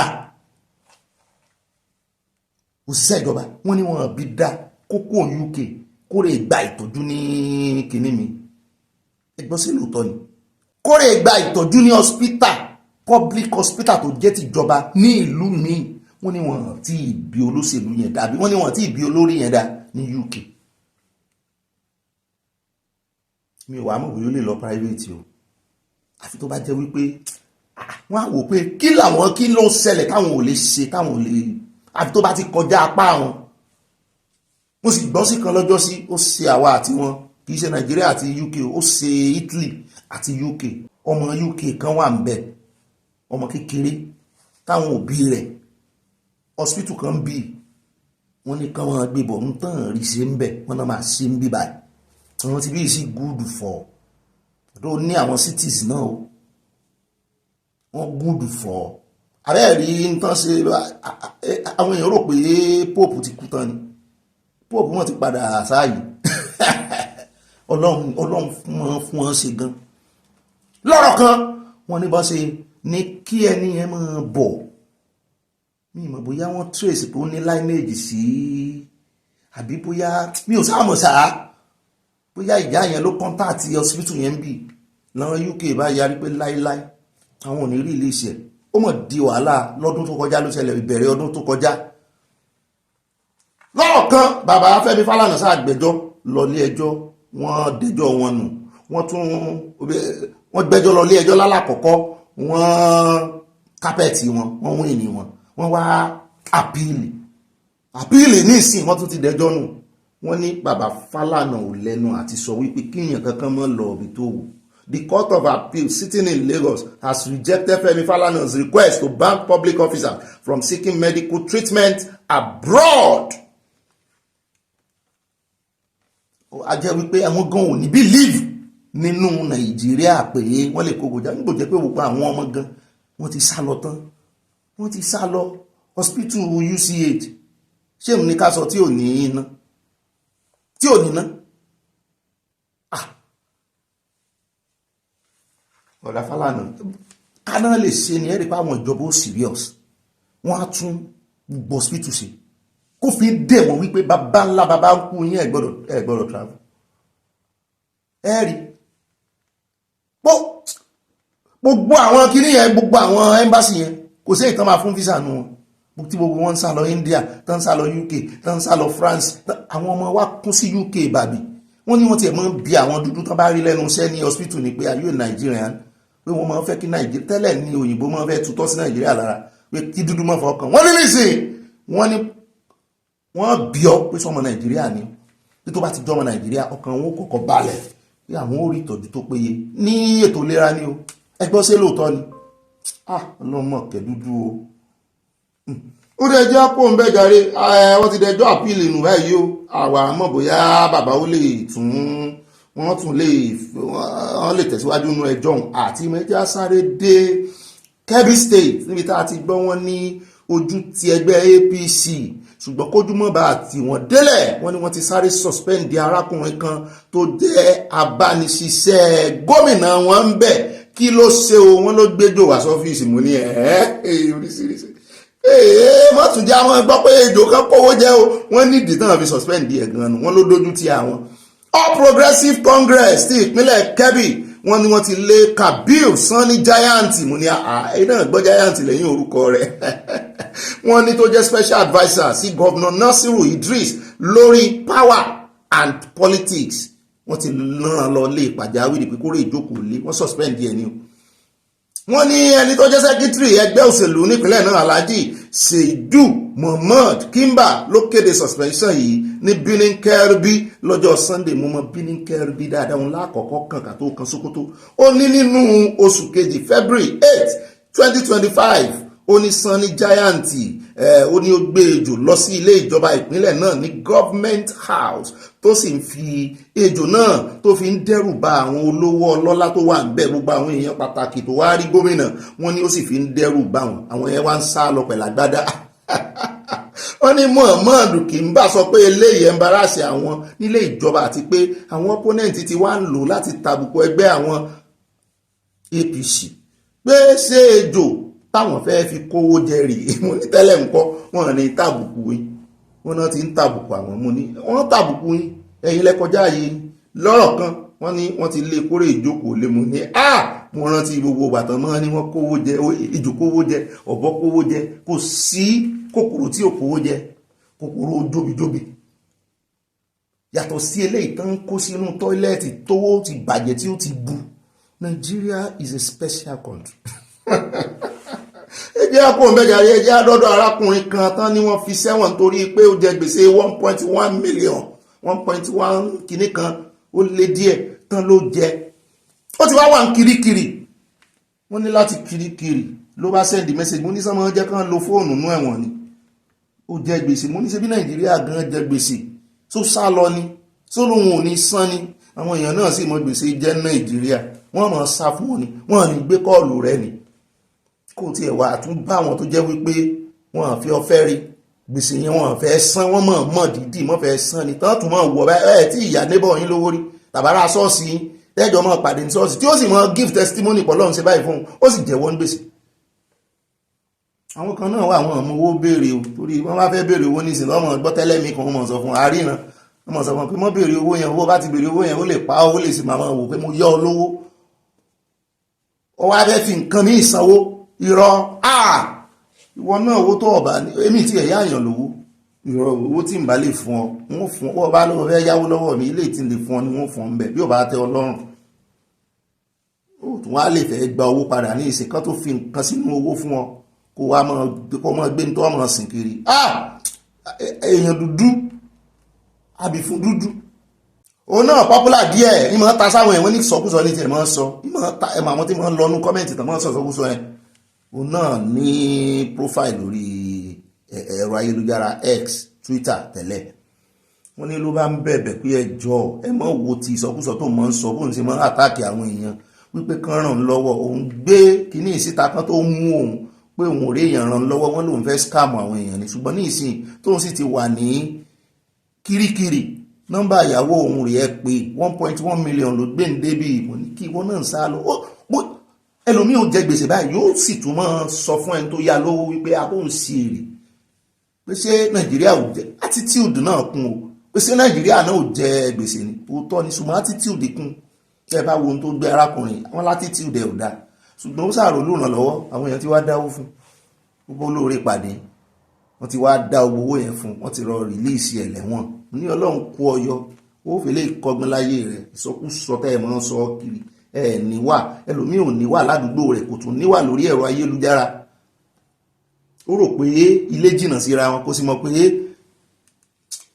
ẹ̀rọ ayélujára ló mú yàn close jù. kálọ́lọ́pàá Nàìjíríà ń ṣiṣẹ́ ribiribi ni, àwọn èèyàn wọn bá ní ìkóra ẹni níjànú lórí ẹ̀rọ ayélujára, torí wọ́n á dùn mú, wọ́n á dùn track àdírẹ́sì ẹ̀, ó dùn mú lórí ẹ̀rọ ayélujára. ẹjẹ́ àpò ń bẹ́ o nínú abala sanuwọlé ètò ní ẹjẹ́ àdèkò níbi tá a ti gbọ́ tán sọ wípé àwọn ọ̀rọ̀ Meranda àti Obasa wọ́n ní kò mọ̀ tí ì lójútùú. wọ́n ní ìsìn ilé ìgbìmọ̀ asòfin ti wá pa láṣẹ wípé ìyẹn lẹ́kọ̀ọ́ assembly Èkó tí ẹ wàá wò pé kí ló dé tí Sanwó-Olú ò dá sọ̀rọ̀ yìí rárá kò tiẹ̀ ta sí wọn ṣùgbọ́n wọ́n ní àwọn ọmọ báwọn ó ṣe sọ̀rọ̀ àwọn wọn láwọn ó kó kọjá ilé ìgbìmọ̀ Èkó ti wá sọ wípé gbogbo àwọn tó jẹ́ staff kọ́mọ̀ wulẹ̀ resume mọ́ ẹlẹ́ni tó jẹ́ acting clerk of the assembly Babátúndé Abubakar ló fi jáde nínú memo ó fi àtẹ̀jáde síta nínú memo kan mo sì sọ mo ní ló jẹ́ pé ọ̀pọ̀lọpọ̀ wọn nílé ìgbìmọ̀ asòfin náà ẹ̀yìn Meranda náà wà èèyàn bíi mẹ́ta mélòó péréte ló wà lẹ́yìn Obasa ṣùgbọ́n ẹjọ́ ti ń lọ nílé ẹjọ́ báyìí a sì ti sọ fún yín pé bàbá Fẹ́mi Fálànà ni àǹtí Meranda tí wọ́n lò láti bá wọn jẹ́jọ́ mọ̀ ní ẹ lọ́ọ́ fọkàn balẹ̀ ṣùgbọ́n wọ́n ní kí rúgúdù mọ́ bá ṣẹlẹ̀ mọ́ nílé ìgbìmọ̀ asòfin kó mọ́ di wípé bóyá àwọn agbófinró tún wá àwọn ìjẹ́ káwọn kan wọlé àbí wọ́n lọ pa jẹnẹrétọ̀ àbí wọ́n lọ fọ́ gíláàsì àbí wọ́n lọ fa píkítọ̀ kúrò lára ògiri wọ́n láwọn ò fẹ́ ọ̀wọ̀ ọ̀hún mọ́ wọ́n ní kóníkálùkù mọ́ ṣiṣẹ́ remote láti ilé wọ́n ní kóníkálùkù staff wọn mọ́ ṣiṣẹ́ remotely láti ilé sẹ́mọ̀ pọ́tọ̀ ní àwọn asòfin ọ̀tọ̀ ní àwọn òṣìṣẹ́ sójà go sójà come barrack remain the same làwọn yẹn òṣìṣẹ́ staff ilé ìgbìmọ̀ asòfin nìyẹn wọn kì í yan àwọn sípò so wọ́n sá ti sọ wípé kán máa ṣiṣẹ́ remotely àwọn mẹ́ta kan tán náà musakata àwọn DSS náà sì wà ń bẹ̀ o àti gbọ́n kankan nípa tiwọn bóyá wọ́n wà fi wọ́n lẹ̀ ìkọlùkọgbà tó ṣẹlẹ̀ lọ́jọ́ sí wọ́n ní wọ́n figagbága pẹ̀lú àwọn DSS wọ́n ní àwọn náà fẹ́ kọ́ wọn lọ́gbọ́n mo ní ó dà àmọ́ ọ̀bùnrin gbọ́ bó bá ṣe jẹ́ o bẹ́ẹ̀ náà ni tàbá wá kú òun bẹ́ẹ̀ tán ó dá ilé ìdáàfi kásẹ̀ ìròyìn sáná wọlé ńlẹ̀ ẹjẹ́ àdọ́dọ̀ ọmọ olówó ni tí gbogbo ayé mọ̀ sí DJ Kupi ẹ ti gbàgbé ọmọ ọ̀tẹ̀ dọ́là ẹjẹ́ àdọ́dọ̀ ẹ̀ ó mọ̀ ọ̀tẹ̀ nǹkan kan sórí ẹ̀rọ ayélujára lẹ́nu ọjọ́ mẹ́ta ojoojúmọ́ ní tiẹ̀ wà mọ́ wà emotional tiẹ̀ ó lóun wọ́kọ̀ nígbà kan mo ní sọ́kọ wá sòrò wá àwọn bọ́ìsì wà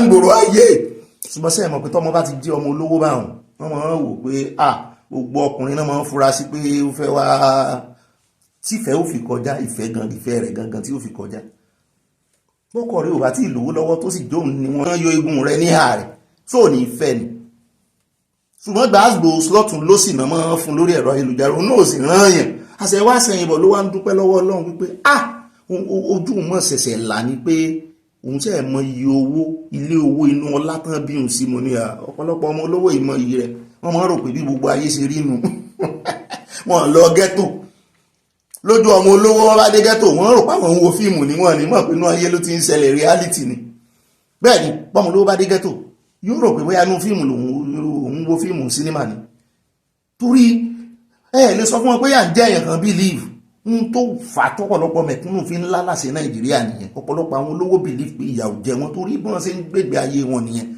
ibi tán tún ń gbé náà ó tún jìnnà sílé àwọn olówó wọn believe wọn máa ń rò pé ọ̀lẹ làwọn mẹ̀kúnnù ni pé o ò lè dá provide fún ẹbí rẹ o ò lè jẹ oúnjẹ ẹ̀mẹ́ta láti tí ẹjọ́ oúnjẹ ẹ̀mẹ́ta Nàìjíríà ní ìsìn wọ́n máa ń rò pọ̀lẹ̀ ó wá ń wò ní ìsìn wá ní pẹ̀lú ìrírí òun lẹ́nu ọjọ́ mẹ́ta yìí ó ní gbogbo ohun tí òun fi ń ṣayọ̀ wọ́n bí òun sínú olówó ni tán máa ń rò pé ó normal ó ní òun á rí àwọn èèyàn tó fi ń ṣe prayer point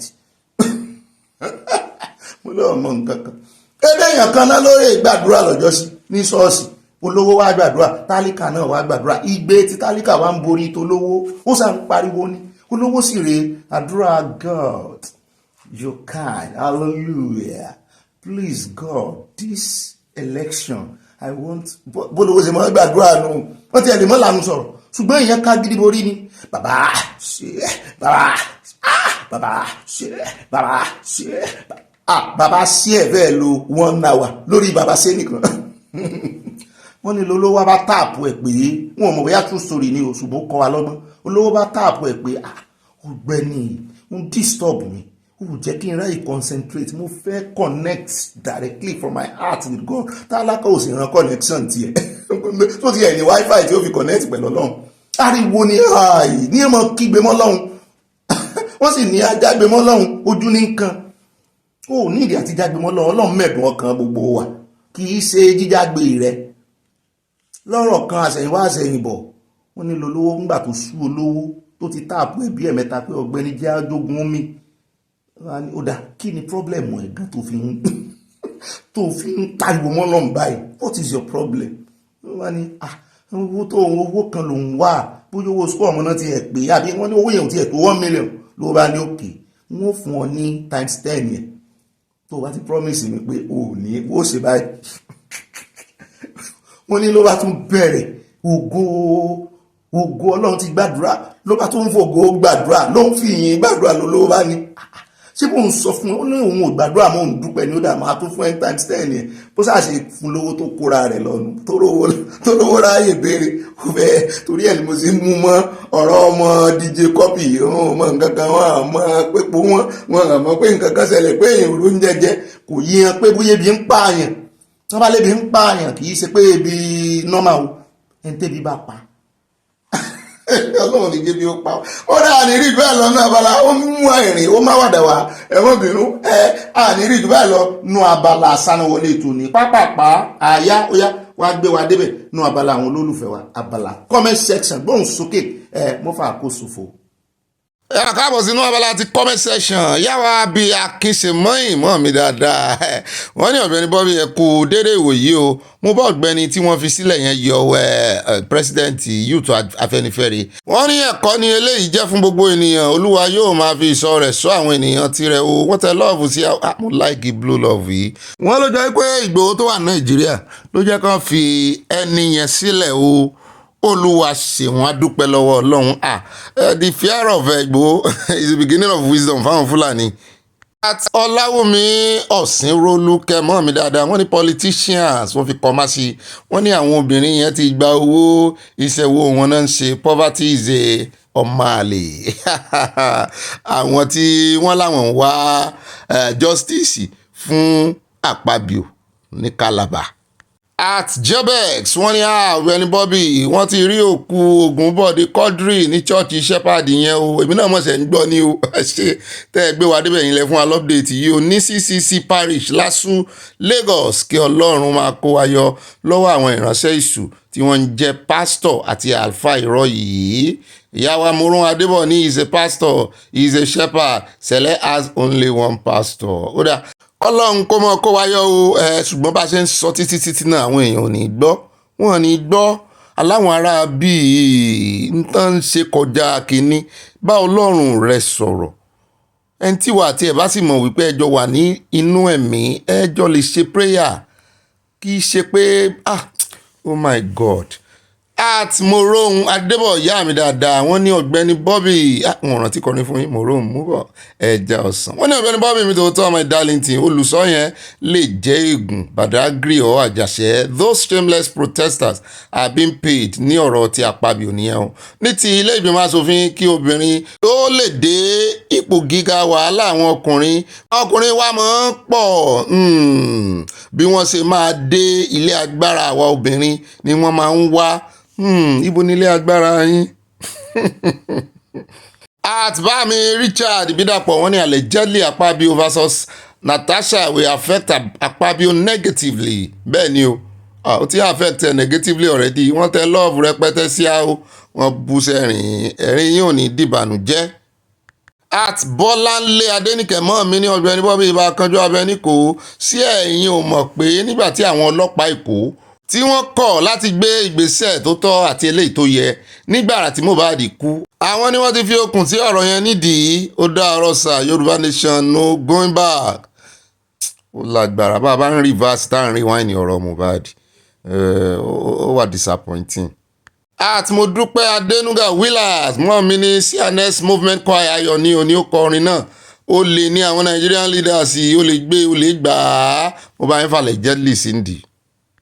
Ìyàwó Abọ́láńlé Adéníkẹ́ wọ́n ní ẹ̀ ló sà mo ń dá yín lóhùn àwa yìí mọ̀ wọ́n ní àwọn northerners tí wọ́n ní kí school on vacation for 30 days of Ramadan wọ́n ò ro ti àwọn ọmọ tó fẹ́ ṣe wàhẹ́kì rárá wọ́n kàn mú backwardness bá education ní o Ọlọ́run á gbà wá o wọ́n tẹ lọ́ọ̀fù sí a o wọ́n wá fi smiley ominú tó ń kọ wọ́n ẹ má wulẹ̀ kọminú lórí ọ̀rọ̀ Nàìjíríà ọ̀nà mọ́ o ilẹ̀ haúsá yẹn wọn nílò ọ̀làjú. Bẹ́ẹ̀ náà ni ìyá wa Olúfúnkẹ́ Fájimolú wọ́n ní Bobby today is Daddy Adeboye's birthday. Wọ́n tẹ oríṣiríṣi gift sí a. Wọ́n ní this is my month of birthday. Wow, 72 years to the glory of God. Ẹ dàgbà jù báyìí lọ, ẹ pẹ́ fún alálàáfíà. Àní wáyé tí o, we celebrate you ma. God bless you o. Àmọ́ rin yín bá láàrin wa o. Ìyá wa Olúfúnkẹ́ Fájimolú wọ́n tẹ̀síwájú wọ́n ní Bobby I loved Zelensky courage. Wọ́n wá bọ́ sórí ti Fárótìmí wọ́n ní let him please himself. Wọ́n wá ní adúpẹ́ pé Ọlọ́run pé ó lo Ọ̀gbẹ́ni Fálànà láti tú àṣírí ìyà tí wọ́n fi ń jẹ ọmọ Nàìjíríà lórí ohun ìní wa. Ẹlẹ́ṣẹ̀ kan kò ní lọ láláì jìyà nínú Nàìjíríà. Ìyá wa Ráfíà àti Yòówà wí wọ́n ní Nigerian government and politicians don't want to divide Nigeria because of the atrocities committed, borrowing of foreign loans and collecting ransoms to share by themselves. That's why they don't want to eradicate the kidnappers and pípa àwọn ọmọ aráàlú. At Caroline Douglas wọ́n ní good evening brother Bobby. Wọ́n tún fi brother àti Bobby ọ̀dà fún ìmọ̀ ni. Today assignment is CNS Surulere Movement Church Surulere District Ayọ̀ New from California. Wọ́n tẹ lọ́ọ̀fù sí ẹ̀ ó dàgbẹ́ ti lọ church wa rí. Àmọ́ funfun nẹ́nẹ́ ńgbà náà ní ta bá ń lọ Sànyà. Funfun nẹ́nẹ́ lọ́ọ̀kan báyìí ní tán àwọn èèyàn máa wò ó ní kànga kan tá a máa pọn ńgbà náà. Omi yẹn omi 7 countries náà papọ̀ síbẹ̀. Bàbá Fákẹ́yẹ kọ́lọ́n bá ń fọ̀run kẹ́ wọn. Ẹ jẹ́ abọ́ sọ́dọ̀ Apapa Cap wọ́n ní Ọ̀gbẹ́ni mi Bobby ẹ kú iṣẹ́ ìlú o. Àwọn aṣòfin ò lè rí nǹkan kan sọ lórí ọ̀rọ̀ Natasha nítorí ta ní sísìn ò bá gbé bí kò bá ṣe légbò bí àwọn olórí ṣe rí náà ni ọmọ ẹ̀yìn máa rí o. Ọ̀rọ̀ ńlá ara àwọn ọmọ ẹ̀yìn gan ò mọ́ Ọlọ́run ni ó ní ìdájọ́. Wọ́n tẹ lọ́ọ̀ sí àwọn gbé gúgúrú sí lẹ́gbẹ̀ẹ́ yóò dáa fún inú yín ó dùn kálẹ̀. At Ọmọ́táyọ̀ Akínúsì wọ́n ní Natasha is a new generation. Ó kọ̀ láti bá gbogbo àwọn ọ̀jẹ̀lú jalè. Natasha yóò borí náà fẹ́ kọ gbogbo àwọn ọ̀tá ẹ̀ ní Senate. Lágbára Ọlọ́run yóò borí wọn. Ó náà sì nígbà ó lágídí. Ìyá wa Ṣọlá Odùmọ́sù wọ́n ní Natasha is over 40 so kì í ṣe ọmọ kékeré. Abẹ́ẹ̀ rí tán tiẹ̀ wá náwó ọmọ kékeré síbi ẹni pọ́ ọmọ ọwọ́ tán ṣe bí ni. Màmá yìí ò mọ nǹkan tó ń sọ àwọn àgbà ìranù onílara ọmọ. Mo ń wò wọ́n báyìí mo tún wò lánàá. Wọ́n tẹ̀síwájú wọ́n ní àwọn obìnrin Calabar yẹn ti gba 11K láti gbé placard àwọn aláìní tìjú tí kò lọ́pọlọ wọn ni o. Ọpọlọ wọn ọgọ́ wọn ló wà ọgọ́. Ìyá wa Hope Alive with Evangelist Olúmúyìn wọ́n ní happy new week ibà alálàyé. Wọ́n fi gúgúrú tì lẹ́gbẹ̀ẹ́ wọ́n bú sẹ́rìn ìyá wa ń jèrè ọkàn ló ń ti ọ̀nù yóò dáa fún yín ìyàwó Evangelist ìyá Jésù. Àtìmọ̀túnráyọ̀ Àríkẹ́ mọ́ mi ní we thank God o Bobby good night wọ́n tẹ lọ́ọ̀fù sí a good night to you too. Àti wá tún jí báyìí Ọlọ́run tún ti jí wa sí ìmọ́lẹ̀ alààyè. Ọba tó jí wa sí ìmọ́lẹ̀ alààyè ògo ní fún ọ bàbá ẹ̀ ṣe ó dájá continue. Àtìbámi Ọlábọ̀dé Ọlájúwọ̀n wọ́n ní àwọn olórùka òfò òrùka ti dánwọ́ náà kì í ṣe irú òrùka ilé yìí ní Sunny Méjì fi kọrin o.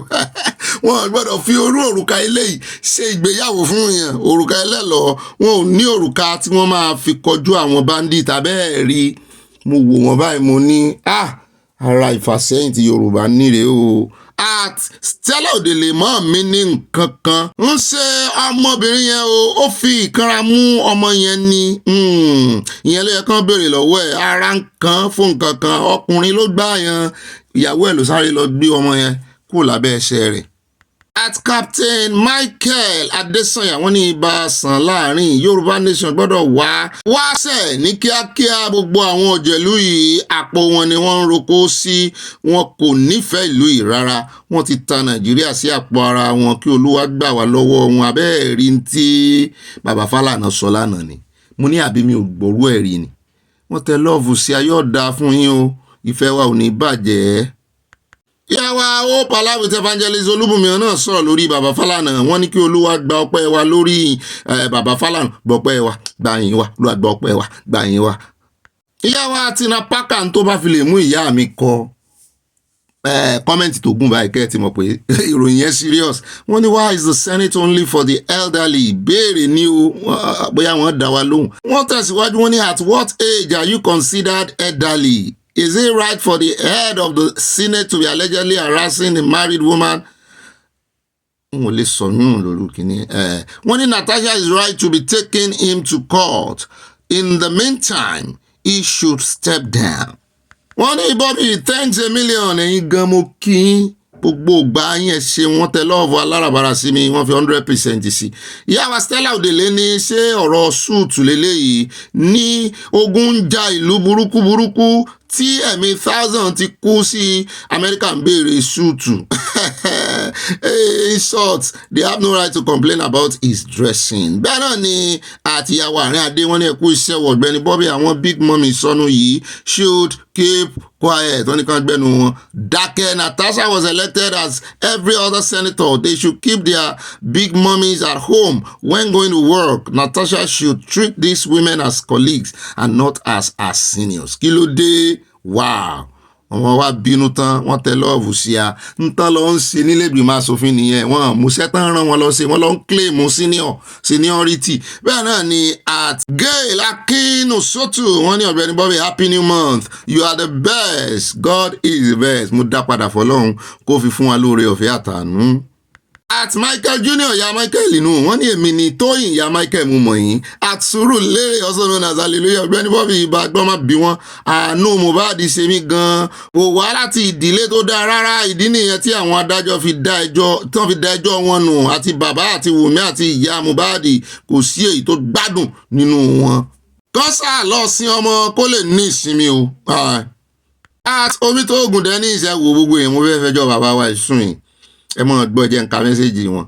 Wọ́n ní Ọ̀gbẹ́ni Bobby méjì lọ́kan ní ìwọ àtàyà mú bọ̀ kí tí ẹ ṣe léyìí à ń bọ̀ ń bẹ àìtún rí mẹ́sẹ̀jì wọn kan. Ẹ ráwọn oyè tán fún mi ní ìsìn ń bè mí gan lẹ́rù.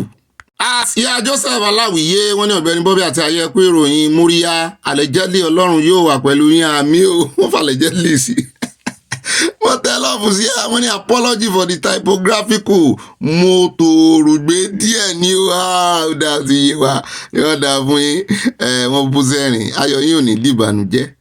At Bobo B 1498 wọ́n ní Bobby I salute you and bless you with another name.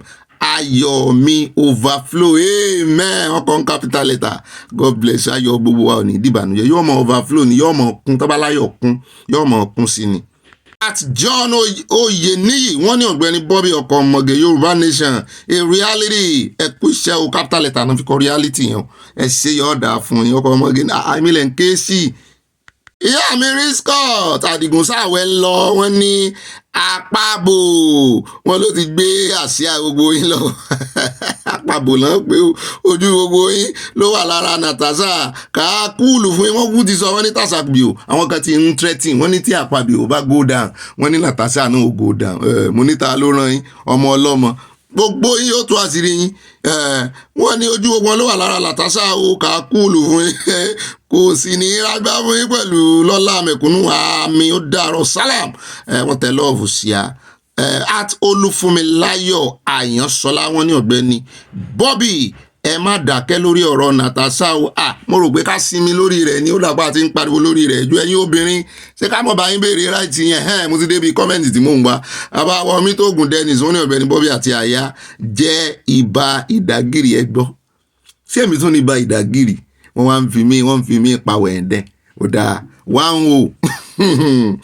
Náà ni Àtọ́lápéjọ Àṣàyè wọ́n ní Ọ̀gbẹ́ni Bobby ẹ̀kú iṣẹ́ takuntakun àjọ ń ṣe ni o Ọlọ́run yóò túnbọ̀ máa bá yín ṣe àmì o ẹ̀kú ọjọ́ mẹ́ta àlọ́yẹ ilé wò ni àdúpẹ́ tẹ lọ tẹ bọ̀láyọ̀ àtàlàáfíà o àlàáfíà ní ilẹ̀ Yorùbá wà wà dúpẹ́ lọ́wọ́ Ọlọ́run táwa ń sọnù àfọ̀gùn àfọ̀tẹ́ títí láàfin gbòmìnira Yorùbá nation no going back èyàn àti bàbá Sunday Igboho ẹjọ́ lọ sígbà kan náà ni wọ́n tẹ lọ́ọ̀fù rẹpẹtẹ sí a.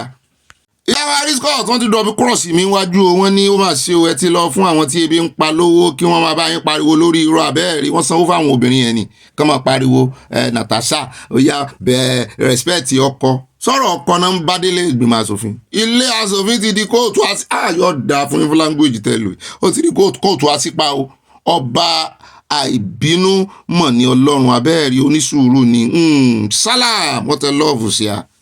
Ó yẹ kán kó gbogbo àwọn tó ń pàrédé ara wọn yẹn kán wá bí wọ́n pé ta ló fún wọn lówó ta ló rán wọn ṣẹ́. Ìyàwó Dorcas Rodolu Atúnmiṣe wọ́n ní sí àná ẹ̀sáyọ ní ló kọrin tèní o. Wọ́n ní allegedly wọ́n ní gbogbo àwọn ọmọlẹ́yìn Tinubu ni wọ́n ń ṣe ìbàjẹ́ káàkiri Nàìjíríà.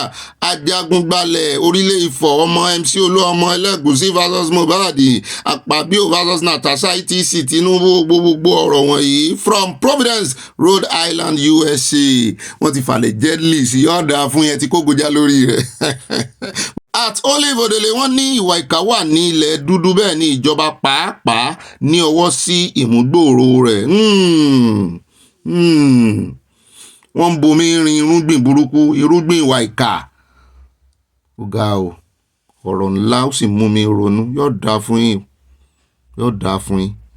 At Adetayo Adegeye wọ́n ní ó Bobby Obi àwọn náà máa ń pè mí ní Obi. A dúpẹ́ lórí yúùtù Afẹ́nifẹ́re, mo rò pé orí tirẹ̀ yóò pé nísìnyí. Wọ́n ò rí pé ó yẹ ká gba orílẹ̀-èdè wa. Wọ́n bú sẹ́rìn, ìbùkún ní fún orílẹ̀, ó pè mí náà lẹ́rìn. Ìbùkún ní fún orílẹ̀-èdè Yorùbá from Newark, New Jersey, USA. Wọ́n tẹ lọ́ọ̀fù sí kórìí ẹ̀ mọ́ pé kórìí rẹ̀ mọ́ pé. At Bumi Krista ìyàwó akọ mẹ́sẹ̀gì lónìí wọ́n máa tẹ love rẹpẹtẹ, love nìkan náà máa tẹ̀ sí a great message, ṣùgbọ́n lónìí wọ́n kọ àkọọ́lẹ̀ rẹ̀. Wọ́n ní Ọlọ́run ṣeun lórí youth Afẹ́nifẹ́re, congratulations to him, yọ̀ọ̀dà fún yín, we love you on this ìkànnì.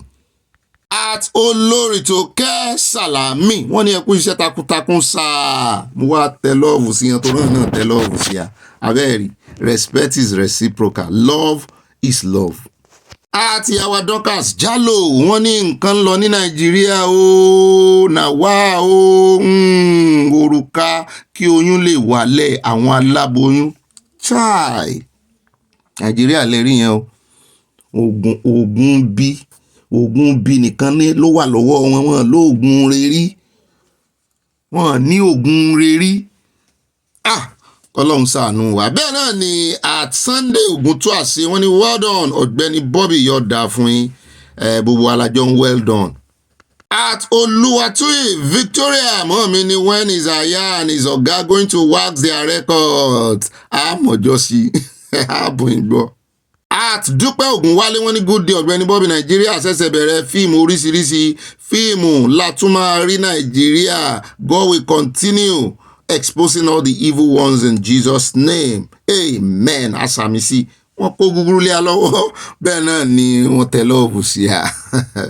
At any boy, wọ́n ní white family, please, they can get lawyer, accountant. Yes, Bobby, you say it right.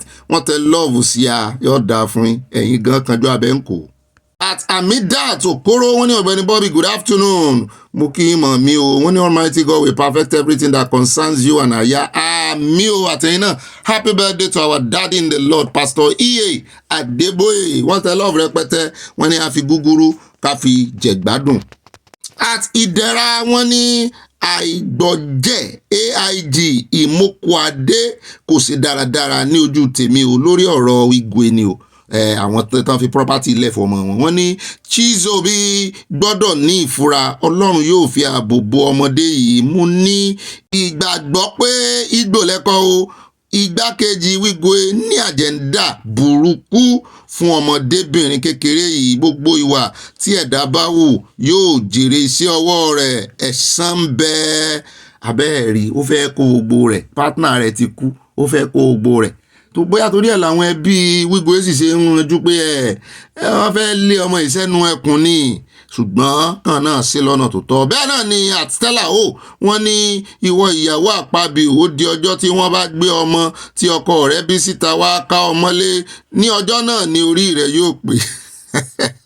Àìmọye ọmọ ó náà mú òótọ́, ó mú òótọ́, ó kàn ń ṣèṣe bóyá ọkọ rẹ̀ ní àjẹ́ndà láti di president lọ́jọ́ iwájú, wọn wà á fẹ́ kí ọ̀rọ̀ sóò síta. Àná mọ̀ bẹ̀bẹ̀ lábẹ́lẹ̀ allegedly ń tèmi ọkàn mi sọ fún mi pé wọ́n ń bẹ̀bẹ̀ lábẹ́lẹ̀, wọ́n kàn ń ṣe bójúbójú ń ta ni.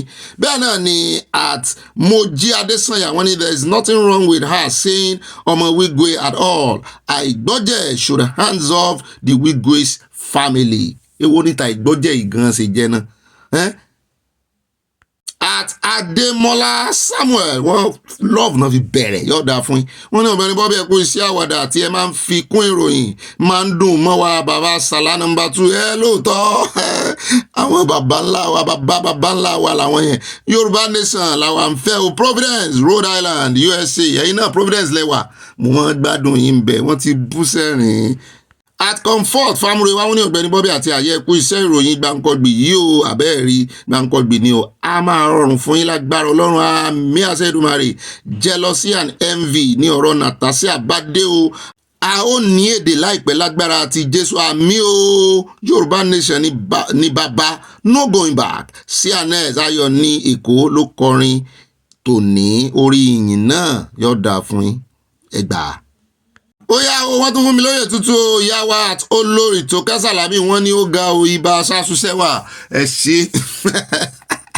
ọ̀bùsẹ̀rí wọ́tẹ́ lọ́ọ̀bù sí ẹ bá ń kílé o. Ìyá wa Olúṣọlá Adébáyọ̀ wọ́n ní news flash from Edgewood Maryland USA ẹ̀yin náà kápá ẹ̀ láti USA lọ́hùn news flash wọ́n gbádùn ẹnu wọ́n tẹ lọ́ọ̀bù rẹpẹtẹ sí a. Ìyá wa Stella Odele wọ́n ní Cameroon former Prime Britain ló kọ́kọ́ ti foreign aid nígbà tí bàbá Zimbabwe bá wọn fa wàhálà bí inú ṣe bí Britain nìyẹn tí wọ́n fi ìbínú cut all foreign aid kàn má bàa fún Zimbabwe mú ẹ ṣe tẹ̀ gbé wá débẹ̀.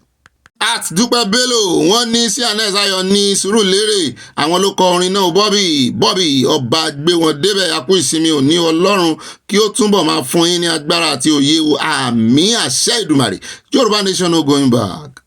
Ìyá wa Victoria Bàdéjọ wọ́n ní happy Sunday to you Mr. Bobby Babangida ò ní kúre ṣé pé bàbá kúre kò ní súnre wọ́n ní he sold oil plots belonging to Nigerian to his friends oil blocks àìròjú àti àìráyè ló máa jẹ́ ti gbogbo wọn Yorùbá Nation no going back wọ́n tẹ love àyálò ní 3 wọ́n fi flower rose sí wọ́n wá tẹ 4 èmi mo ní 4 yẹn bẹ́ẹ̀ náà ni at ìyàwó Tóyìn Nọ́rì wọ́n ní orúkọ ló ń ro Ògùn state yóò ẹ mọ̀mọ̀ jẹ́ káwọn ọmọ Ògùn bínú ọ̀rọ̀ dọ̀rọ̀ Ògùn jì mí ajagajigi Ògùn nù o Ògùn pọ̀. Ẹnà ni àti bàbá wa Fọlọ́run sọta nímọ̀ làwọn ní ayọ̀ ní CNS Church Ìjẹ̀ṣà wọ́n tẹ love rẹpẹtẹ sí àgò séèyàn tó mọ̀ lọ́lọ́run nìkan ni Sànyà náà wà lóòótọ́ ṣùgbọ́n àti Ìjẹ̀ṣà lákọ̀ọ́kọ́ kàn ká tó kan Sànyà tá a bá ń bọ̀ láti Òṣòdì àti Ìjẹ̀ṣà àti Sànyà agboolé kan náà rẹ̀ ṣẹ̀ pa ni. At owó ní Ògúndípẹ̀ mẹ́mbà wa ni wọ́n ní nínú abala sanuwọlé àìsè cheese Chicago wọ́n fàágùn Chicago.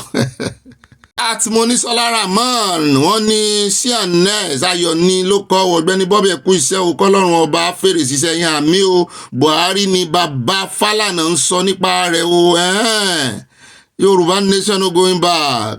I love ìran mi èmi náà love ìran mi strength to Yorùbá Nation kí Yorùbá Nation kó gbàgbára.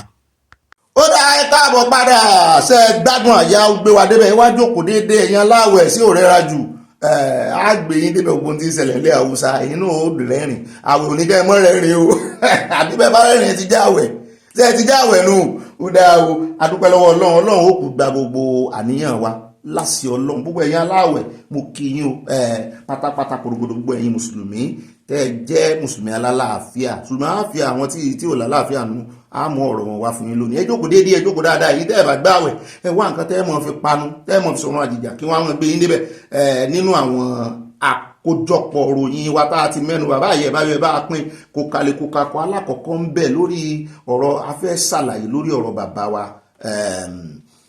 wa Awólọ́wọ̀ táwọn Ìgbò ń sọ wípé torí tí wọ́n náà ṣe di kú wọ́n ní sẹ́ni tó wà nú ẹ̀wọ̀n mọ̀ pé torí tó náà ṣe di kú kí ni gazette tẹ́ ń wò ń picture tẹ́ ń wò yẹn gazette tí wọ́n ní wọ́n fi release bàbá wa Awólọ́wọ̀ ni wọ́n ní ẹjẹ́ ń kà fún yín wọ́n sì kà ní èbó béèbó wọ́n sì kà lé èbó ni wọ́n sì kà.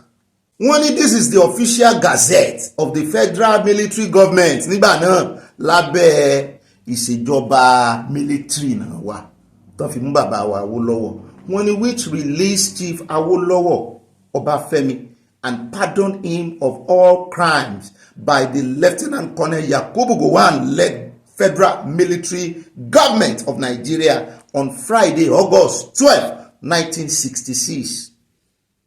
tí wọ́n sọ wípé wọ́n di kú kán lè fi Awólọ́wọ̀ sórí oyè. Gowon ló wà tú wọn lẹ̀. Wọ́n ní Chief Awólọ́wọ̀ was actually released on Tuesday, August 2, 1966. Wọ́n ní the official gazette came 10 days later after he had met and negotiated with Yakubu Gowon and Muritala Muhammed. Wọ́n ti jọ sọ àsọkúnná wípé a release rẹ o, ṣùgbọ́n mọ́ dé ìgboro ayé rẹ̀ mọ́ fa trouble mọ́ o. Àwọn èèyàn sì láìkí bàbá ò fa trouble, wọn ò fa trouble, ṣùgbọ́n ẹ̀rọ pẹ́ nínú tó ṣẹlẹ̀ sí bàbá. Wọ́n ní upon arrival in Lagos, Chief Awolowo was received by Lieutenant Colonel Muritala Muhammed, who drove him to Dodon Barracks to be received by the head of state, Lieutenant Colonel Gowon. Wọ́n ti tún wọn lẹ́gbàá náà. Wọ́n ní they had a hard time leaving the airport because Alhaja Asabi Abibat Mogaji, the mother of Nigeria's incumbent president, ìyá kílẹ̀ ń ro ìyá rẹ̀ ni ẹ mọ̀ mọ̀ para sẹ́yìn, ìyá rẹ̀ Tinubu Abibat Mogaji, alágbára ni màmá yẹn had arranged a mammoth crowd to receive Chief Awolowo. Chief Awolowo was not released by Lieutenant Emeka Ojukwu or Major General Aguiyi-Ironsi. This is a lie by Radio Biafra. Wọ́n ní rọ́nà pa. Wọ́n ní kì í ṣe Ironsi ló fi kíní lẹ̀. Wọ́n ní kì í ṣe Ironsi. Wọ́n ní kì í sì ṣe Lieutenant Emeka Ojukwu. Gbogbo ọ̀rọ̀ tó ń pa káàkiri làwọn ajá. Gbogbo yẹn náà ń parọ́ mọ́ pé torí kí lẹ́yìn ìgbà kan release wọn làwọn tó dínkù wá fẹ́ dínkù kán lè install wọn gẹ́gẹ́ bí prime minister. Wọ́n ní running. Also, after the January 15, 1966, ẹgbọ́n báyìí pé August náà release wọn o, ìyẹn kú January ní kú ṣẹlẹ̀ o. Wọ́n ní neither Major Chukwuma Ezegu nor Emmanuel Ifejuna made any attempt to free Chief Awolowo. In fact, the plotters did not make a phone call, send a signal, or send soldiers to Calabar prison níbi tó ń fi bàbá sí. Wọ́n ní kò sí èyí tó gbé ìgbésẹ̀ láti ní wọ́n fẹ́ tú bàbá lẹ̀. Wọ́n ní it is possible that if Chief Awolowo ká ní wọn sínú ẹ̀wọ̀n ní ká náà mú wọn sẹ́wọ̀n. Wọ́n ní èèyàn kan wà tórúkọ rẹ̀ jẹ́ Emmanuel Ifejuna. Tóra ẹnu àwọn Ìgbò yẹn ń dún bíi typewriter bí ẹni wípé wọ́n ní tàbí kankan nú àwọn tó plot kú yẹn wọ́n náà fẹ́ pa bàbá ni. Kì í ṣe pé wọ́n fẹ́ ṣekú láti install Awolowo, wọ́n náà fẹ́ pa bàbá ni. Ó kọ ẹ̀rọ dárúkọ Emmanuel Ifejuna. Bàbá Ìgbò ti sì ń ṣe bí typewriter kò dá orúkọ yẹn. Tó bá tiẹ̀ wà ní mímọ̀ tí wọ́n sínú pé ẹ tó fẹ́ dínkù ológun olẹ́gbọ́ kó fẹ́ dínkù rí, tó sì jẹ́ wípé láyé ìgbà yẹn ni ó, tó sì jẹ́ wípé aláṣọ ara alágbára ló fẹ́ fi ibẹ̀. Àrántí transition, àwọn àrántí dáadáa transition from military to àwọn alágbádá. Kí ojúbọ̀rọ̀ kan náà fi gbọ́ wọn lọ́wọ́ èkúrọ́ wọn. Tọ́jọ́ tí wọ́n máa gbéjọba gan lẹ̀ àmọ̀ pé wọ́n lè gba ìdìbò ní tójú rí ní June 12, 1993. Wọ́n ní ẹni tó wá fún wa ní kinní tó já wa sí Rena Mokri ló sọ̀rọ̀ yìí. Wọ́n ní ká mọ́ gbàgbọ́, wọ́n ní òsì ọ̀rọ̀ ló ń sọ, mo ní ṣùgbọ́n fact lélẹ́yìí tó sọ yìí, fact ló sọ yìí. Remo sì ń gbé náà ní tiẹ̀ lọ́wọ́, ṣùgbọ́n lẹ́nu ọjọ́ mẹ́ta ó ń gbé àṣà àti ìṣe Yorùbá lárugẹ. Mi ò tiẹ̀ wà mọ́, ó ní ìran òun náà jọmọ́ kìíní, ọmọ wọrí ni ó ní Yorùbá làwọn ti ṣẹ̀ wá, òun ò sì ní gbà kan tẹ́jú Yorùbá mọ́lẹ̀. Mo ló ti ẹ̀dá àwọn Yorùbá ń wòran, ààrí kankan nínú wọn tó jáde nínú àwọn àgbààgbà Yorùbá kan wá dìfẹ́ǹdì Awólọ́wọ̀. Sí ó dára jàre ẹ̀yin èèyàn wa, dúpẹ́ lọ́wọ́ Ọlọ́run. Ẹ jẹ́ wá lọ tààràtààrà sí ọ̀dọ̀ àwọn ajínigbé tán ní ọwọ́ tẹ̀ o ní ìpínlẹ̀ Plateau ní Jos, níbi tí àwọn agbébọn ẹgbẹ́ ajínigbé yìí ti gbìyànjú láti jí àwọn èèyàn kan gbé. Wọ́n ní ọpẹ́lọpẹ́ iṣẹ́ ọ̀tẹlẹ̀múyẹ́ àwọn ọlọ́pàá tí wọ́n ti ní ìmọ̀lára pé wọ́n fẹ́ ṣe iṣẹ́ burúkú yìí, wọ́n ti wá fimú fínlẹ̀, wọ́n ti lọ dúró dè wọ́n bẹ́ẹ̀, wọ́n ti ganu sí gbogbo kọ́nà. Ṣùgbọ́n ó ṣeni láàánú pé lẹ́yìn táwọn oníṣẹ́ ibi náà síná bolẹ̀, wọ́n náà síná bọ́lẹ̀ wọ́n ní àwọn ọlọ́pàá méjì ló bá ìṣẹ̀lẹ̀ yìí lọ ṣùgbọ́n ọwọ́ tẹ 4 nù wọn. Mo ní ẹ mọ̀jẹ̀ kan tún escape kó mọ̀jẹ̀ pàtó mọ́ gbọ́ pé wọ́n tún ti sá lọ bíi Tanambra ibà ń tẹ̀sílẹ̀ abẹ́rẹ́ jẹ́ àgbọ̀rọ̀ lẹ́nu ọ̀gá ọlọ́pàá.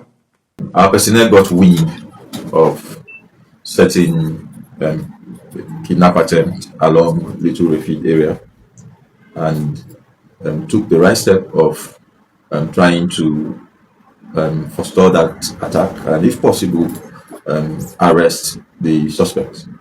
During the process, the assailant got wind of the fact that the men who were coming are policemen trying to stop their vehicle, and they attacked. A gunfire ensued, and as a result, we lost 2 of our men, and a rifle was carted away in the process. We pressed further, and by the grace of God, in that particular incident, we presently have 4 suspects. Ó dá káàbọ̀ padà lórí ọ̀rọ̀ ajínigbé náà ni ẹjá wá sáré dé ọ̀dọ̀ ọmọ tí Ọlọ́run kó yọ o Kọ́pà, ọmọbìnrin tí wọ́n mú tẹ́ àwọn ajínigbé mú, àwọn agbébọn ajínigbé. Ó tiẹ̀ sọ ó ní wọ́n ti fẹ́ fẹ́hùn torí wọ́n ti sọ pé àwọn ò fẹ́hùn ni àwọn ò ní pa àwọn o ṣùgbọ́n àwọn ò fẹ́hùn ni wọ́n náà o wọ́n ó fẹnu ara rẹ̀ sọ ẹ bá ń tẹ̀sílẹ̀ agbára ibo ló sọ ṣùgbọ́n a gbọ́ díẹ̀ ó lò díẹ̀ o ṣùgbọ́n a yí òkè ó yá ẹ bá ń tẹ̀sílẹ̀ agbára ká gbọ́rọ̀ lẹ́nu rẹ̀ ẹni torí kó yọ.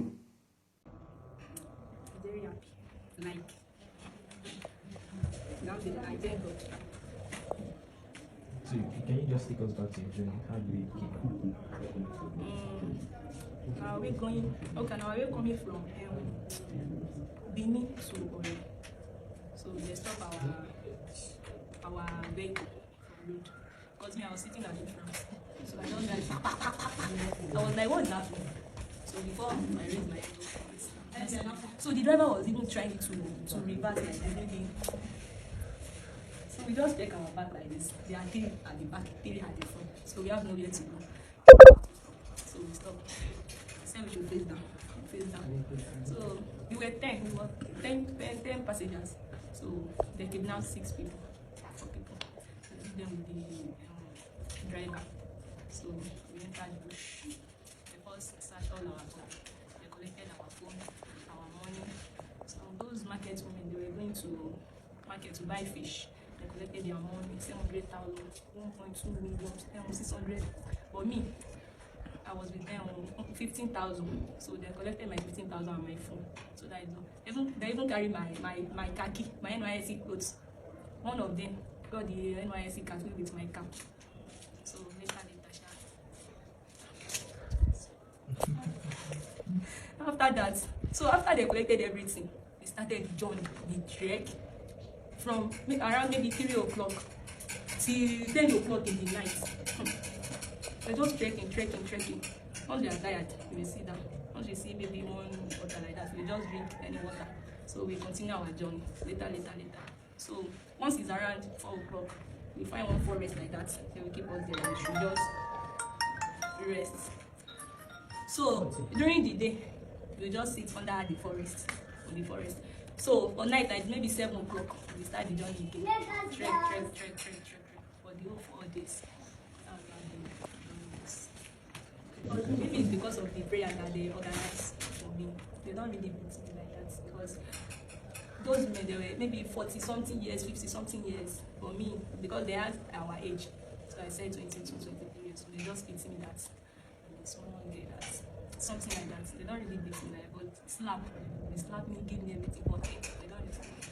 So it's only those who they really torture those people, but me. Okay, so where are you coming? You said you're coming from Benin. Yes. To do what? Where are you going to? To my PPA, because I was posted to Ogbeni North. So I was going with my PPA letter. Maybe the school we are setting my budgets. So they came out. Even them, they know that the country is very bad.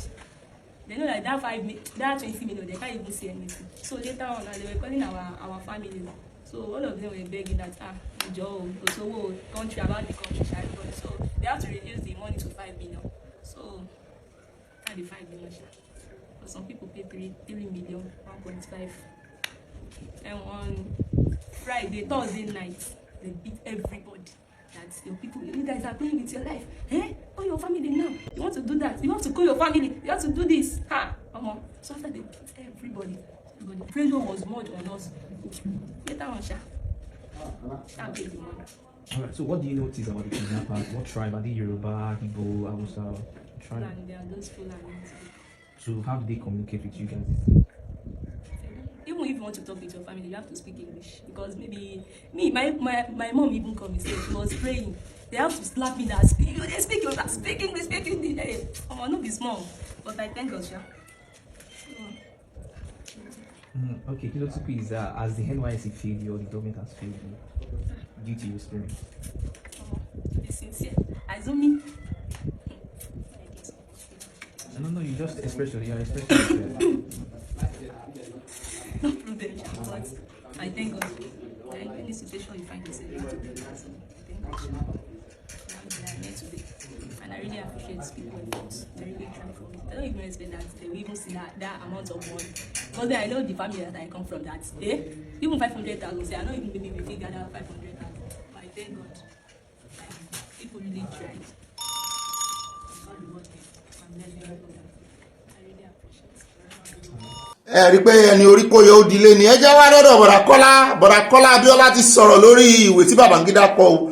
Ó ní bó tilẹ̀ jẹ́ wípé àwọn ọmọ Nàìjíríà ń dúró de ohun tí ẹbí Abíọ́lá máa sọ, ó láwọn sì nílò àkókò díẹ̀ láti gbé èsì tó jọjú kalẹ̀ síta lórí ọ̀rọ̀ ti Babangida.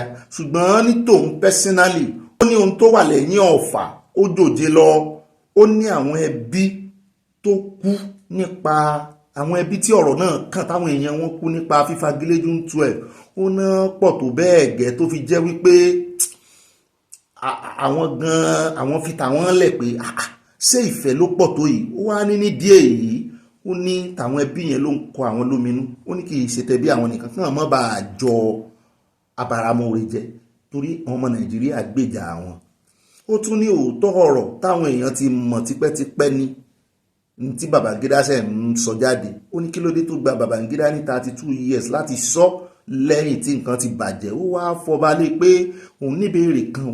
Ó ní sẹ́yìn lérò pé Nàìjíríà ti kẹ́kọ̀ọ́ nípa tó ṣẹlẹ̀ ìṣẹ̀lẹ̀ June 12 tán fagilé èèyàn tó kú rẹpẹtẹ. Àwọn oníṣàwọn àmì ti kẹ́kọ̀ọ́ mọ́ ni àwọn àmì mọ́ ti di olóṣèlú. Ẹ̀rọ àtẹ̀sílẹ̀ abẹ́rẹ́ já gbọ́rọ̀ lẹ́nu àwọn amòye tán jíròrò lórí ẹ̀. Wọ́n mú nǹkan kan jáde ńbẹ̀. Bá a bá padà dé àwa tẹ́tí fún arákùnrin tó lọ ọ̀rọ̀ June 12 tó fẹ̀sùn kan kákúkú pé bẹ́ẹ̀ allegedly ó fẹ̀sùn kan Peter Obi pé ó lọ́wọ́ nínú fífagilé June 12 pé ọmọ ọ̀dọ̀ Abacha ni. Sóun jólógun ni. Ó ní ká bi àwọn àgbààgbà léèrè ẹgbọ́ ẹ̀yìn àgbààgbà àjọ mójúdó bẹ́ẹ̀ jẹ́ kọ́kọ́ tẹ àwọn tó jíròrò lórí ọ̀rọ̀ tí Kọ́lá sọ yìí ká tó wá fi ọba lé. Ó yá ẹ bá ń tẹ sí ní sísẹ̀ntẹ̀lé studio ní ẹ̀kọ́ lọ ká tó gbọ́ ti arákùnrin yẹn. Absolutely, there are lessons to be learned, but I'm not too sure whether we've all learned those lessons. Now, who are the lessons for? There are lessons for the military. There are lessons for those who are in authority. I mean, separating their military personalities from their personalities and positions while they were in authority. There are also lessons for civil servants, including managers of INEC and people who work in government functions that support the electoral process, civil servants, security, INEC. Then there are lessons for the citizens of Nigeria. And I believe it's the citizens of Nigeria who really need to pay a bit more attention, and extract those lessons. And what are these lessons?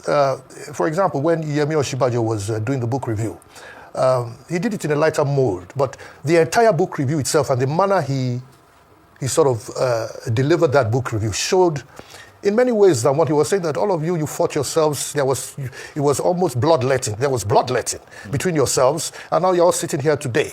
Now, if somebody had showed you a crystal ball, or if somebody had showed the citizens of this country a crystal ball, that these people that you are fighting over and killing yourselves over are going to come and sit down today, I'm sure the attitude of the citizens would have been somewhat different. There are a lot of people who passed on, there are a lot of people who died, principal of which was M.K. Abiola himself, his wife Kudirat, and thousands of others who died at that time. I believe that in the celebration or the book launch or whatever it was, I think that maybe sometimes should have been paid to those who might have lost their lives. I am not into the blame game, and of course, whoever was head of state, Babangida himself must take responsibility, which he did. Which he did, yeah. You know, yes, although I wasn't particularly impressed with his expression that Nigerians have seen his impression of regret, not his expression of regret. And he chose his words very carefully. He gave an impression of regret and not an expression of regret. And there's a clear difference between the two for those who really understand the finities of English. Yeah. So therefore, òun náà lẹ ti gbọ́ lẹ́nu àwọn tó mòye yìí o, wọ́n ní Babangida ò sọ pé òun express regret, wọ́n ní kò express wípé òun jẹ̀bi, wọ́n ló impress ẹ̀ ní. mo wá ní kí ni ìtumọ̀ impression àti expression, mo wá kàwé títí mo sáré nǹkan kan gbámú. Wọ́n ní impression ní téèyàn passive ń tó rò, kì í ṣe àti ó wọnú rẹ wá ń tó rò nípa nǹkan, ṣùgbọ́n expression ní ń tó sọ bó o ṣe gbà á, pé o gbà á. Wọ́n ló sì sọ wọ́n ní fagilé June 12 tó ń fagilé, wọ́n ní impression ló jẹ́ fóun, kì í ṣe expression. Mo ní farabalẹ̀ gbọ́ pé òun express regret nù, pé òun kàn passive ẹ̀ ni, òun rí gẹ́gẹ́ bí àwọn èèyàn ṣe rí, ṣùgbọ́n kì í ṣe pé fúnra ara bí ìgbà tó jẹ́ pé òun kọ́ lòun ṣẹ̀, wọ́n ti òun ṣe ni. So gbogbo àwọn tó ń sọ pé ó ti gbà pé kíní impression ni ó lóun express ìfẹ́ fúnra ara òun o. Súnmọ́ wá bá ń tẹ fọ́nrán sí ilé agbára báyìí, fọ́nrán arákùnrin tí wọ́n ní Peter Obi, arákùnrin tó sọ̀rọ̀ pé Peter Obi mọ̀ sí wípé Abacha ni Peter Obi ṣiṣẹ́ fún. The fit thing say we don't forget. The thing say maybe we don't forget. Maybe we don't shop. We don't use and shop. We put off our right hand. We don't come use and shop. During MKO, shey una know say Obi get hand for people wey make sure say MKO no collect the mandate. Yes now. Obi and Abacha na like this they be. Go and verify. Obi and Abacha na like this they be. If na we go table everything. We go table everything here now. We go table one. Obi come. How you take get that contract so they say make you digest Tinker Island that year? When Abacha give you that level, wetin make am give you that level? No, because say now you do all now you arrange everything when they take notify MKO elections. That was your reward. Now from there you can't go become chairman for Fidelity Bank. Before you even get one group when you form that time. Say now youth earnestly ask for Abacha. Yes, that group YEAA youth earnestly ask for Abacha. No, you set them up that year. You want come now. You want come the form holy. May una not forget. May una share this video till even him himself here. May not say we forget. No be after Abacha die. Now when Abacha die, they call it ban on political. No be you call enter politics. Oh boy, may una dey remember past. rán Peter Obi láti ẹnu agbẹnusọ rẹ̀ ti sọ pé òun ò mọwọ́ òun ò mẹsẹ̀ ń bẹ̀ o, pé òun gbọ́ táwọn kan tí wọ́n ń so òun pọ̀ mọ́ ọ̀rọ̀ Abacha pé òun lọ́wọ́ nínú àwọn tó fagilé June 12. Ó ní rọ́ bàǹtàbàǹtà ni kẹ́ ẹ mọ́ dán lóhùn. Ó dẹ̀ káàbọ̀ padà ìjà wá dé ọ̀dọ̀ Fubara o. Gbogbo tí Fubara náà ń sọ lẹ́yìn tí Supreme Court dájọ́ tí Wike náà sì ti ń tẹ́lẹ̀ galegale wípé sóhun ò sọ fún wọn pé ojú rẹ̀ ó bù òun ò fojú rẹ̀ gbolẹ̀.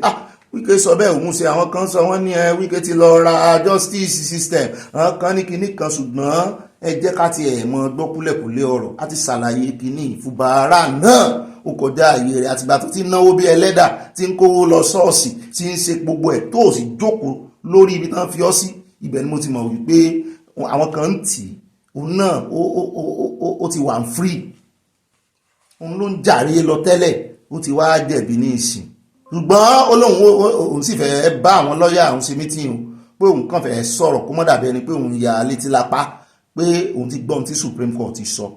Ó sì ti dissolve gbogbo local government chairman. Ó ti ní kàn ṣètò bí àwọn caretaker bọ́n ṣe kì í sì sóhun gan ló kọ́ dissolve wọn. Àwọn ilé ìgbìmọ̀ asòfin ti Wike tí ilé ẹjọ́ dá padà pé àwọn gangan ni ojúlówó àwọn ọmọ ilé ìgbìmọ̀ asòfin, àwọn náà wá ń pàṣẹ báyìí, àwọn náà dissolve, wọ́n wá transfer àwé yẹn sọ́fíìsì rẹ̀, wọ́n ti jọ ń ṣe báyìí. Ṣùgbọ́n àáwò bóyá ọ̀rọ̀ wọn ó yẹra wọn báyìí, bóyá wọn náà sẹ́yìn wá sẹ́yìn bóyá wọn lè Fubara. Ṣùgbọ́n Fubara ti sọ̀rọ̀ wípé kò sọ̀rọ̀ pọ́n fẹ́ impeach òun o ṣùgbọ́n gbogbo ìgbésẹ̀ tó gbé nígbà táwọn èèyàn ò sí ń bẹ̀ bóun ni ó ṣe redeem ara rẹ̀ ó dá ẹ bá ń tẹ ọ̀rọ̀ rẹ̀ sí ilé agbára ká gbọ́n tó sọ ẹ rí múùdù ẹ̀ wípé òun gan ti ronú pìwàdà. We are all aware of the recent Supreme Court judgment and the pronouncement regarding aspects of the lingering political dispute in our dear state. Although we disagree with the judgment, we are bound to obey the order made therein as a law-abiding government. It's the first time he will be speaking since the judgment of the Supreme Court stopping the Central Bank of Nigeria from releasing the share of the monthly allocation from the Federation account due to Rivers State. The Apex Court, in another judgment it delivered last Friday, also voided the Rivers State local government election conducted on the 5th of October, 2024. Since inception, we have conducted the affair of government within the framework of our Constitution, due process, and the rule of law. While we are not above mistakes, because we are humans, we believe that we have not, as a government, done anything deliberately to trample on the rule of law or the hallowed principles of constitutional governance. Governor Fubara says his position will become clearer after he has studied the judgments. Accordingly, I've had a meeting with my team of lawyers, and they have assured me that a certified true copy of the judgment may be available to them by Friday, the 7th March of 2025. I assure you that upon the receipt of certified judgment, we shall study their ramification and implement them without reservation to move the state forward. I further direct that the outgoing local government chairman to formally hand over to head of local government administration by Monday, the 3rd of March 2025, and peacefully go about with their legitimate daily activity as we continue to do everything in our power to advance our responsibility to the citizen. ṣùgbọ́n báyìí ẹjọ́ sáré dé ilé ẹjọ́ supreme níbi tí wọ́n ti dá ẹjọ́ wípé kí CBN mọ́ rìlíìsì owó kankan sí àkàtà Fubara mọ́ pàápàá jùlọ fún àwọn oní local government abẹ́ ìpínlẹ̀ rẹ̀ wípé àfìgbà tán bá ṣe normal. Bẹ́ẹ̀ náà ni lára normal tán ló gbọ́dọ̀ ṣe wọ́n ní kó lóye san 10 million fine fún àwọn ọmọlẹ́gbìmọ̀ asòfin tó yẹ lọ́wọ́ tí ò jẹ́ kó ṣiṣẹ́ ẹ̀wọ̀n. Ẹjẹ́ àwò bó ṣe lọ nílé ẹjọ́.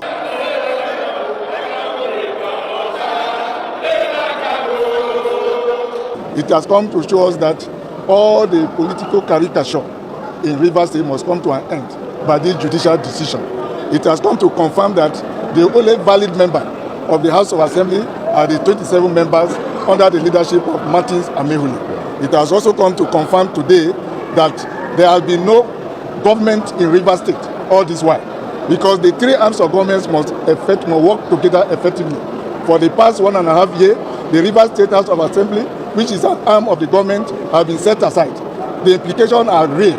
All the appointments confirmed by the House of Assembly, all the laws passed, all the budget passed are invalid. ṣùgbọ́n ní báyìí Fubara náà ti sọ̀rọ̀ ó ní òun ìbẹ̀rù kankan ó ní n tó lè burú jù náà ní kó n kó lọ́fíìsì ó kó lọ́fíìsì kì í ṣe kó láyé òun ó sì fi po wọ́n lẹ̀ fún wọn pé wọ́n ti fẹ́ wọ́n ti fẹ́ filé ayé sùn mú ni gbogbo ẹ bá ń tẹ̀sí abẹ́rẹ́ kí á gbọ́rọ̀ lẹ́nu ẹ̀. I want us to look at Philippians 3, verse 18 to 19. And it reads, "For as I've often told you before, and now I tell you again, even with tears, many live as enemy of the cross of Christ. Their destiny is destruction, and their God is in their stomach. And their glory is in their shame. Their mind is set on earthly things only." I want to say here today, and to assure everyone that has stood with us, our strength is not on earthly things. Our strength is in the supreme being. That even when we fail here, assuming has been contemplated, our victory is assured. Look, I want you to be in your highest spirit. It is not about who wins. It's about the glory and the honor of fighting gallantly, being on the side of truth, not on the side of lies because of cheap favor. I want to assure you, all our supporters, I know the news that broke out on Friday must have dampened your spirit. Brace up. What is ahead is more than what we just passed.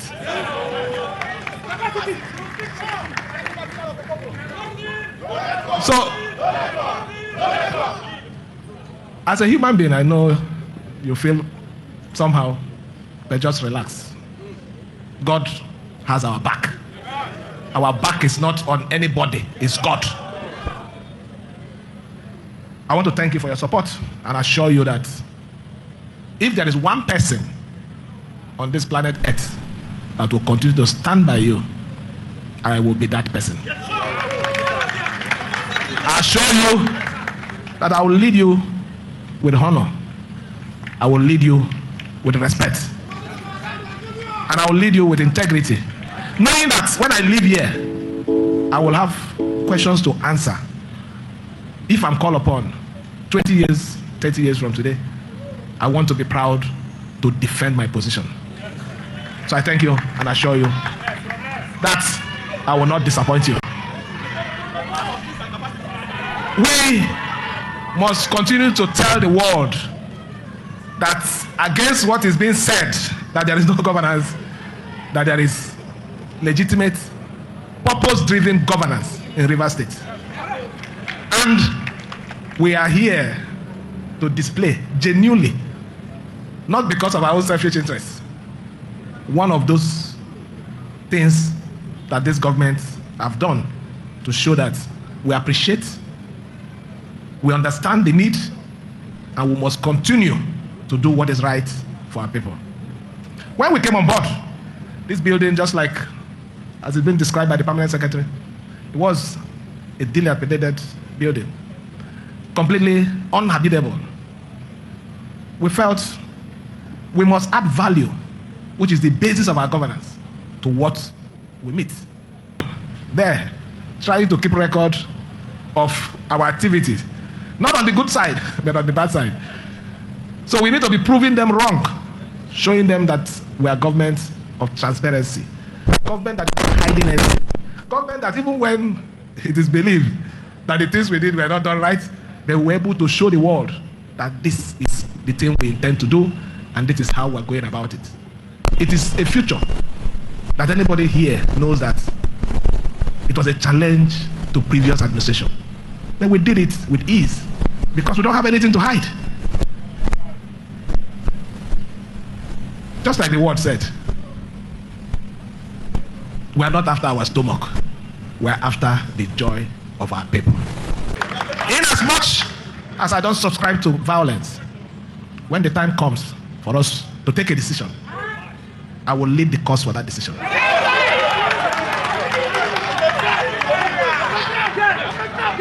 Let me say it again, and let me say it again. I'm not scared of anything. The worst that will happen is me to leave the office. It's not. Am I leaving the earth? Is it going to stop me from existing? So I'm not even bothered about that. But the right thing must be done and must be said. Abẹ́ẹ̀rí o náà lẹ ti gbọ́ lẹ́nu Fubara ń jọ bí ẹni pé ó ní plan B tiẹ̀ náà ó ti sọ ọ́ ní àwọn ò ní fa wàhálà o ṣùgbọ́n bó bá dìgbà náà gbogbo wa yóò ṣojú wa. Ọ̀rọ̀ ń bọ̀ Rivers o eégún aláré. Bẹ́ẹ̀ náà ni àwọn kan wọ́n fi ojú ẹ̀gbẹ́ wo bàbá Fálànà wọ́n wò wọ́n kọ̀rọ̀kọ̀rọ̀ pé ṣé bá wà lára àwọn tí wọ́n lọ kóòtù lọ́jọ́ sí tẹ́ ẹ gbé sí Fubara lẹ́yìn bó ló ṣe wá jẹ́ kí ló dé tẹ́ ẹ sọ fún bí ó ṣe jẹ́ àríran wò dáadáa. Ó náà lẹ ti gbọ́ yẹn o ẹja kò lọ́dọ̀ tí ẹja dé ọ̀dọ̀ àwọn ẹgbẹ́ òṣìṣẹ́ NLC èyí tá a ti gbọ́ pé wọ́n ti kéde ìwọ́de yíká Nàìjíríà tí ìjọba bá ṣe àfikún owó iná míì kì í wá sówó iná nìkan wọ́n ní owó àwọn iléeṣẹ́ ẹ̀rọ ìbánisọ̀rọ̀ tán jọ sọ àwọn ti fẹnu kò sí 35% pé wọ́n ti dínkù by 15% láti 50 sí 35. Wọ́n ní ṣùgbọ́n àwọn gbọ́ pé ìjọba wọ́n fẹ́ padà sórí 50. ó tún wá bá ojú bá ń báyìí lórí ọ̀rọ̀ owó ná. Wọ́n ní ẹgbẹ́ òṣìṣẹ́ NLC ti kéde pé àwọn yóò ṣe ìwọ́de káàkiri Nàìjíríà tí ìjọba bá tẹ̀síwájú pẹ̀lú èròǹgbà rẹ̀ láti ṣe àfikún tàríìfù owó iná. Ẹ má gbàgbé owó ATM náà wà ń bẹ̀ o. Wọ́n sì ń bá wọn sọ pé kan serap sì ń sọ fún ìjọba Tinubu pé kan reverse yẹ. Ṣùgbọ́n ó ń jọ bẹ́ẹ̀ ni pé ààrẹ ń sọ wípé omi ìsàn kó bojú wẹ̀yìn. Mo ní ẹ lọ ka báìbù yín dáadáa, omi reverse ó bojú wẹ̀yìn. Omi bojú wẹ̀yìn tó sàn padà, omi Jordan kọ́ ni nígbàtí ọ̀pá Mósè tó ná ọ̀pá sí, àbọ̀ omi òkun pupa náà kọ́, omi òkun pupa náà pín ya. Omi bojú wẹ̀yìn, Bíbélì gan sọ ó ní Jordan air and Jordan reverse. Jordan ni Jordan reverse níwájú akọ́dá àṣẹ̀dá. Nínú àtẹ̀jáde kan tó fi síta lẹ́yìn ìpàdé ìgbìmọ̀ aláṣẹ NLC nílùú Yola ní ìpínlẹ̀ Adamawa lópin ọ̀sẹ̀ tó kọjá ni ẹgbẹ́ náà ti ṣàpèjúwe èròǹgbà ìjọba láti ṣe àfikún owó iná mọ̀nàmọ́ná gẹ́gẹ́ bí ìgbésẹ̀ tí kò dára fáwọn òṣìṣẹ́ àti fún gbogbo aráàlú. Ṣáájú ní ẹgbẹ́ àwọn òṣìṣẹ́ iléeṣẹ́ iná mọ̀nàmọ́ná ti kìlọ̀ fún ìjọba àpapọ̀ lórí ìpinnu rẹ̀ láti ṣe àfikún tàríìfù owó iná. Wọ́n ní kò yẹ káwọn ọmọ Nàìjíríà máa sanwó fún bí wọ́n ṣe ń wà nínú òkùnkùn látàrí bí iná bá ṣe ń ṣe ségesège. Ẹ mọye ìgbà tí National Grid tó ti lulẹ̀. Bẹ́ẹ̀ náà ni Sẹ́nẹ́tọ̀ Oshiomhole náà ó sọ, ó ní wọ́n yàn ọmọ Nàìjíríà jẹ, ó ní owó òkùnkùn náà ọmọ Nàìjíríà ń san. Ẹgbẹ́ NLC sọ nínú àtẹ̀jáde tó síta pé iléeṣẹ́ ìjọba tó ń rí sí iná mọ̀nàmọ́ná àti àjọ NERC tó ń ṣàmójútó lílo iná ń dọ́gbọ́n láti kó àwọn oníbàárà tó wà ní orí band B àti C lọ sí orí band A. Wọ́n sì ní iná tó ń fún band A àti band C náà, wọ́n ní the same thing ni, ṣùgbọ́n wọ́n ń gbowó lọ́wọ́ àwọn band A. Ìyàwó Mọ́tọ́lání Martins wọ́n ròyìn tán fojú àwọn rí ní Ọ̀kọ́ta ń bẹ̀rù. Pẹ̀lú èròǹgbà wọn láti ṣe àfikún owó náà, ẹ wá fẹ́ kó gbogbo èèyàn by force by fire lọ sórí band A. Ṣùgbọ́n iná tẹ́ ẹ promise band A ó dà kan ní wọ́n máa fún wọn ní at least ó kéré jù 20 hours light nínú 24 hours per day. Wọ́n ní ṣùgbọ́n rọ́ ni o, bóyá ganan ní 10 hours per day báyìí mo ṣe gbọ́. Wọ́n ti ẹ̀tún yá mi, wọ́n láni ti ẹ̀tún sọ fún mi pé wọ́n ní wọ́n máa mú iná lọ báyìí. Iná ìṣòro kì í ṣe ìṣòro ń bì. Iná ló tàn rí gidi, kì í ṣe ìṣòro ń bì. Bẹ́ẹ̀ bá rí ibi tí ò sí iná kò gbọ́dọ̀ jẹ́ alẹ́ tàbí ìdajì. Wọ́n máa fi iná lẹ̀ di 7 o'clock 8 o'clock àárọ̀ tójúmọ́ ti mọ́. Tẹ́ẹ̀tù máa rí iná láwọn parks, àwọn ibi tó ń páàkì mọ́tò sí, àwọn public parks, iná wà ń bẹ̀. Bí globe bá jó lónìí kó tó di ọjọ́ 2 sí 3 wọ́n ti change ẹ̀. Iná tó ti ẹ̀sìn mọ̀ pé ní Europe wọ́n ní àwọn òpó náà kan, kì í ṣe òpó náà tó fi múná kọjá o, orí àwọn olóòpó náà bí o ní city mi kò sópó náà kankan. Ṣùgbọ́n àwọn òpó iná tó máa ń wà ní parks, àwọn náà ayé àtijọ́, àwọn irin ayé àtijọ́ tó máa ń fà yẹn, ìmí wọ́n ti ṣe ó ti lé ní 100 years.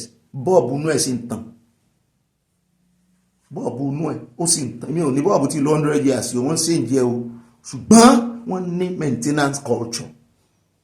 Eléyìí tí grid iná ló wà available jù ń bí, tẹ́ bá ní nǹkan wà available lọ́fẹ̀ẹ́ lófò. Iná ó sanwó rẹ̀ o, mi ò lóò ní sanwó, ṣùgbọ́n pé kò scarce mo ṣe lo lọ́fẹ̀ẹ́ lófò. Ó wà available, tẹ́ bá ń gbọ́ am available. Iná ìjọba ní jẹ́bẹ̀ ń bí. Ó ṣe ní láàánú o. Ṣùgbọ́n lọ́rọ̀ kan wọ́n ti láwọn ó bẹ̀rẹ̀ protest o, láwọn ò ní gbà o.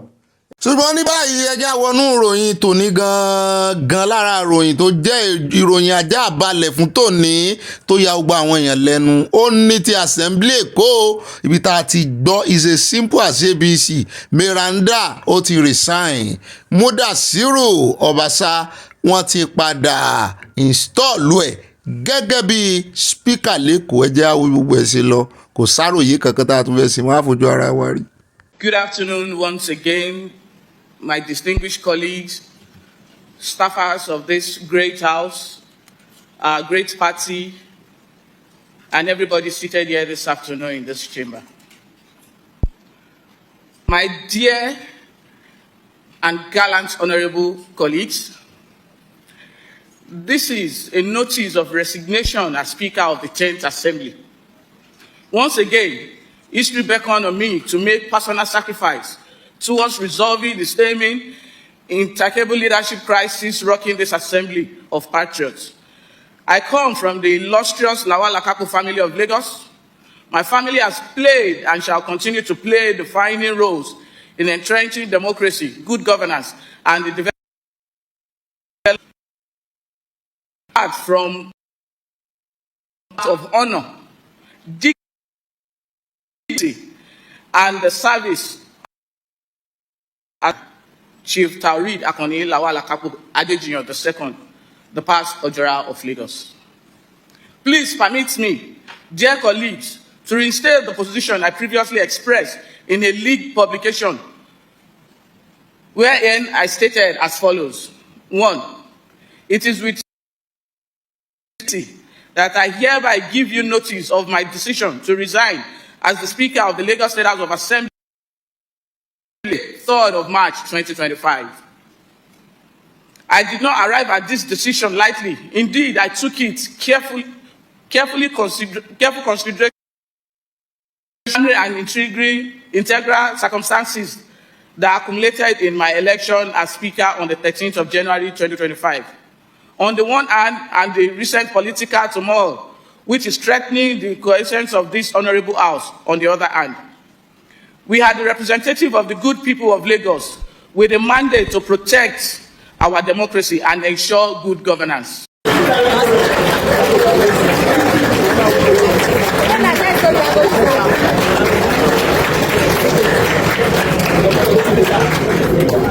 Administration of oath of the office of the Speaker on Honorable Mr. Mudashiru Ajinigbe Obasa as the Speaker of the 10th House of Assembly. He has elected to swear on the oath. I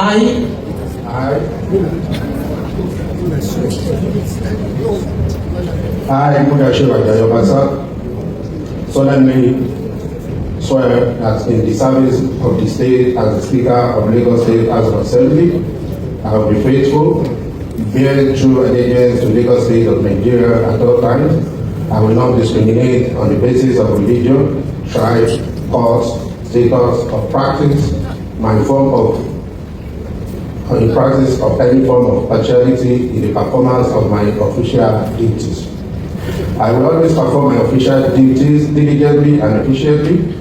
I will not engage or be involved in any activities in conflict, either directly or indirectly, with the Constitution of Federal Republic of Nigeria as amended. I will, in the performance of my official issue and expose corruption in any of its traces in and outside the public service. I will not communicate or reveal any matter which shall be brought under my consideration or shall come to my knowledge in the discharge of my official duties to any person except as may be required for the due discharge of my official duties as the Speaker. I will always follow the path of justice, honesty, and comfort amongst all the people of Lagos State, in particular, Nigeria in general, in all I do. Help me, Allah. Thank you very much, sir.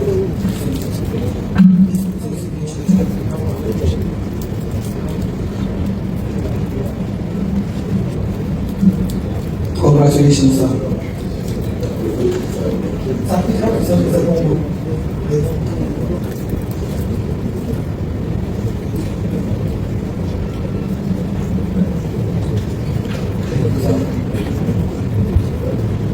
kojú bá náà lọ àwọn gbẹ̀yìn débẹ̀ bá ṣe ń lọ àwọn fún yín lọ́pdate bóyá ìyáàfin Meranda ni ó wà padà device rẹ̀ bóun náà tún ṣe wá padà báyìí kò tí ì yé a wọ́n lòun ní ó wà resign tẹ́lẹ̀ ṣùgbọ́n ẹlòmíì ló resign o.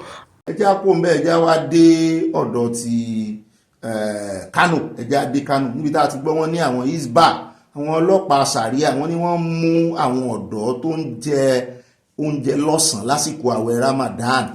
Ikọ̀ ọlọ́pàá tó ń lò sófin sàríà tí a mọ̀ sí isba ti mú àwọn ọ̀dọ́ kan tí wọ́n ní wọ́n ń jẹun lọ́sàn-án àwẹ̀ Ramadan nípínlẹ̀ Kano gẹ́gẹ́ bí dókítà Mujahideen Abubakar igbákejì adarí isba ṣe ṣàlàyé ọjọ́ àkọ́kọ́ nínú oṣù Ramadan ní ọwọ́ ba àwọn ọ̀dọ́ náà. tẹ́ ẹ bá gbàgbé ọ̀kan nínú àwọn ìpínlẹ̀ tí wọ́n ti ń lo òfin sàríà ní Nàìjíríà ní ìpínlẹ̀ Kano. Ìmájì kan wá gbé sàríà wá sí ẹ fi arákùnrin tí ń janu ìmáàmù wọn alábẹ́kúta tán ló ń janú káàkiri bàbá ṣé wọ́n rán yín iṣẹ́ sí àní aláàfẹ́ ńlẹ̀ Yorùbá àwọn àmọ̀kan nítorí àwọn ò ní mú kírímínà àwọn fẹ́ máa àti pé panel yẹn gan ti wà lábẹ́kúta tipẹ́ kí ó dé kílẹ̀ tí wọ́n á fẹ́ nígbà tó ti wà lábẹ́kúta tipẹ́ ẹ ló ti wà lẹ́kọ̀ọ́ tipẹ́ ó ti wà lábẹ́kúta tipẹ́ kílẹ̀ tí wọ́n á ń fẹ́ ẹ fẹ́ sọ di court àwọn ọmọ dájọ́ lórí kinní kan ìgbéyàwó àtọ̀rọ̀ ogún nìkan làwọn fẹ́ máa dájọ́ lé pé section 247 kinní kan ó ṣàlàyé mu ní ẹ̀mọ́ nǹkan kan aláàfẹ́ nǹkan gómìnà náà lóhun ò fẹ́ ẹ̀ ń parí dàrídà káàkiri ẹrù pa ti sùn àní gbà lélẹ́yìn ẹ̀ẹ́kàndínú yọ lọ́rọ̀ kan lórí ọ̀rọ̀ ti Kánò mú ní ṣé bó ṣe fẹ́ wá máa fọwọ́ lálẹ̀ fún alẹ́ Yorùbá náà rèé nílẹ̀ wa a máa jẹun àwa tá a kì í ṣe mùsùlùmí a sì máa jẹun ẹwà máa ní ẹ̀wẹ́ tí ń jẹun kiri èyàn gbọ́dọ̀ jẹun tá mọ́ mo rí pọ́pọ́ọ̀fù mo rà gbàdo òjò ẹ kúkú ní kán mọ́ dáná nígbà tó ń bá àwọn akọ̀ròyìn sọ̀rọ̀ lórí àwọn tó tọwọ́ bà ó ní Abubakar sọ pé ó ṣe pàtàkì láti jẹ́ káwọn èèyàn tẹ̀lé òfin tó de ìlú tí wọ́n ń gbé pàápàá jùlọ àwọn mùsùlùmí so òfin Sharia ti replace òfin Nàìjíríà ní Kánò àmọ́ sí nǹkan o ìjọba sì ń wò wọ́n ran láwọn nǹkan tí ó ní àwọn kì í mú ẹni tí kò bá kí ń ṣe ẹlẹ́sìn Islam bí kò bá gba àwẹ̀ ṣùgbọ́n fún àwọn èèyàn tó jẹ́ mùsùlùmí àwọn yóò fọwọ́ òfin mú ẹni tó bá ṣẹ̀ sí òfin náà ẹ máa tanra yín irọ́ lẹ fi pa fóòlù ẹ sì fẹ́ dá ẹni tó jẹ́ mùsùlùmí mọ̀ ṣẹbẹ́ mú wọn náà kẹ́ tó béèrè tó lẹ́tọ̀ọ́ kẹ́ máa mú yàn bó jẹ́ mùsùlùmí náà bí ó bá gba àwẹ̀ ságídí ni ṣé gbogbo mùsùlùmí ló gbọ́dọ̀ gba àwẹ̀ ságídí ni is it by fire is it by force wọ́n ní yàtọ̀ sáwọn tí kò gba àwẹ̀ tọwọ́ bá àwọn oníkẹ̀kẹ́ márúwá tó ń gbé ọkùnrin àti obìnrin pọ̀ náà wọ́n tún bọ́ sọ́wọ́ wọn oníkẹ̀kẹ́ márúwá ọkùnrin tó bá gbèrò kó gbé ọkùnrin nìkan mi ò mọ̀ irú eléyìí irú àwọn akẹ́ranmérò wò lélẹ̀ yóò ti yé pírẹsidẹ́ǹtì àwọn afẹ́ni ọ̀dọ́ láfẹ́nifẹ́re tọwọ́ bá tó torí kó yọ yóò ti yé báyìí tó mọ̀ tá à ń sọ ìyá wa kan ti ẹ̀ sọ wọ́n ní kórí yọ kó tún máa pariwo wọn Nàìjíríà ikọ̀ Hisba sọ pé ìkọ́ni ẹ̀sìn Islam lòdì sí pé kí ọkùnrin àtobìnrin tí wọ́n kì í ṣe tọkọtaya máa fi ara ro ara wọn láwùjọ mú òlu ẹ̀gbá mú òlu ẹ̀wà ńkọ́ èyí ni wọ́n ló fà á táwọn fi ń mú àwọn oníkẹ̀kẹ́ tó bá lòdì sófin ẹ̀sìn yìí nípínlẹ̀ Kánò bákan náà ni òfin Sharia tún mú àwọn èèyàn tó gẹrun tí wọn kò tún gẹ style ẹ ká wọn pè ń Sharia style ilé kò ní í ṣe pẹ̀lú bóyá o jẹ́ mùsùlùmí àbí kìrìsìtẹ́nì o bóyá o jẹ́ kìrìsìtẹ́nì tó ń wà márùwá tó bá ti gbọ́kùnrin àtobìnrin pọ̀ pàápàá jùlọ nínú àwẹ̀ tàbí o jẹ́ mùsùlùmí tó gbọ́kùnrin àtobìnrin pọ̀ nínú àwẹ̀ nínú òjò náà ńkọ́ tí ò sí márùwá tí ó jẹ́ pé gbogbo márùwá tí ń bọ̀ ọkùnrin ló gbé síbẹ̀ obìnrin ló sì wà ń páàkì these people are just mi mọ bó ṣe ń ṣe mí mi mọ tí mò ń mọ how I feel about this oh strange nígbà táwọn bàbá wo ò tí ì lajú gan wọn ṣe báyìí wò wá pọ̀ dà báyìí ṣé mo yẹn lè wá fẹ́ gbé wá sílẹ̀ Yorùbá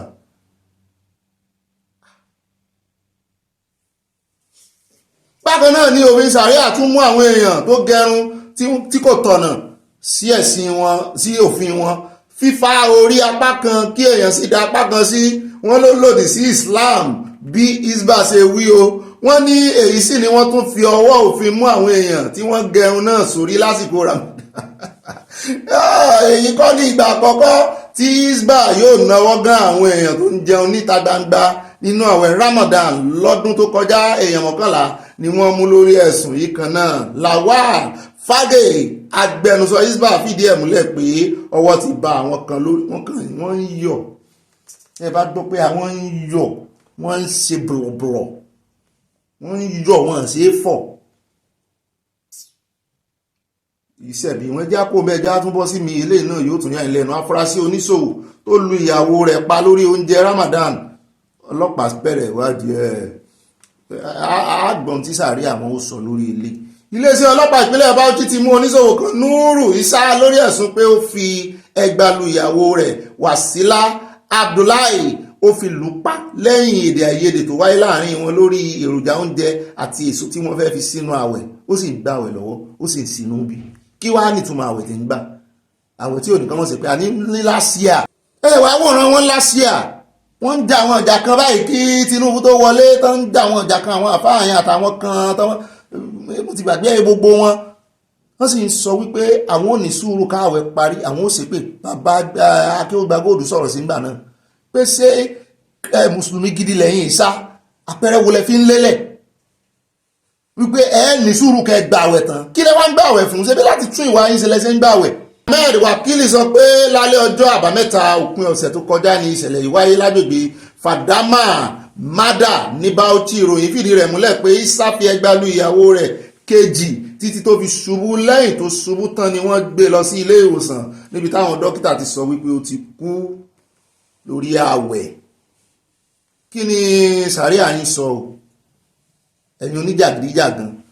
Agbẹnusọ iléeṣẹ́ ọlọ́pàá ṣàlàyé pé ìṣẹ̀lẹ̀ ìwáyé lẹ́yìn àríyànjiyàn láàrin Alhaji Nuhu Isa ẹni 50 ọdún tó jẹ́ oníṣòwò lọ́jà kan ní Bauchi àti ìyàwó rẹ̀ kejì Wasila Abdullahi ẹni ọdún 24 kò tiẹ̀ tí ìdàgbà púpọ̀ 24 years lórí ọ̀rọ̀ oúnjẹ tí wọ́n fẹ́ fi sínú àwẹ̀. Ìwádìí fi hàn pé afurasí Alhaji Isa lo ẹgbá láti lu ìyàwó rẹ̀ èyí tó jẹ́ kó ṣubú.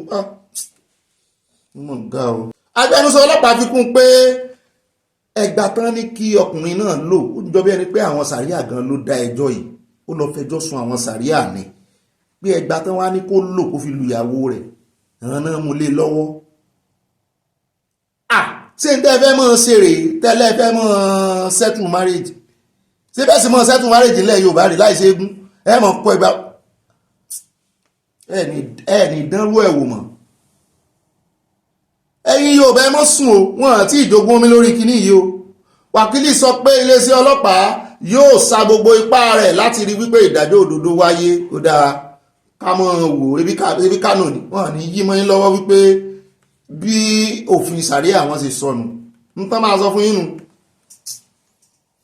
Ìṣèpìtì o ìṣèpìtì ó dá àwọn ibi láàrin mọ́nú ròyìn tò ní oníyẹ́sẹ́ ọlọ́pẹ̀ẹ́sẹ́ aláìfẹ́jẹ́ náà bá ìbínú abẹ́ẹ̀ rí nǹkan ó ga o ọ̀rọ̀ àwọn onísàrí àdé yìí nínú àwẹ̀ yá ríran wò dáadáa àmọ́ mú àfún àwọn ọmọ fún wọn pàwọ̀ ẹ̀dẹ́ ni Ọlọ́run ni káwà mọ́ bẹ̀ kó jọ kó bá yanjú ọ̀rọ̀ òmìnira yìí náà ẹ má jẹ́ kéèyàn kankan fi sátidé gba Sunday lọ́wọ́ yín ẹ dúró ti òmìnira kẹ́yìn náà sì jèrè ọkàn sínú òmìnira ẹ jẹ́ káwọn èèyàn mọ̀ pé òmìnira ṣe pàtàkì ó ṣe kókó ẹ rí wípé president youth Afẹ́nifẹ́re ó learn the hard way ó dàbí ọ̀rọ̀ VDM you always learn and you will learn the hard way ó learn the hard way yóò mọ̀ bí tára ń kù sí ní ìsìn ó dà á fi pàdé lọ́la ibà ròyìn náà ní ibà bí wọn lébẹ̀ bá yẹn bá sáwọn wọlé sí mo gbé yín débẹ̀ ṣé mo ti ń gùn yín mo rìn gìrìgìrì yóò dáa fún yín ó dáa ẹ̀yin náà mọ̀ rìn gìrìgìrì sínú comment section mọ̀ jẹ́ ojú 5 lines lọ comment tó bá ti ju 5 lines lọ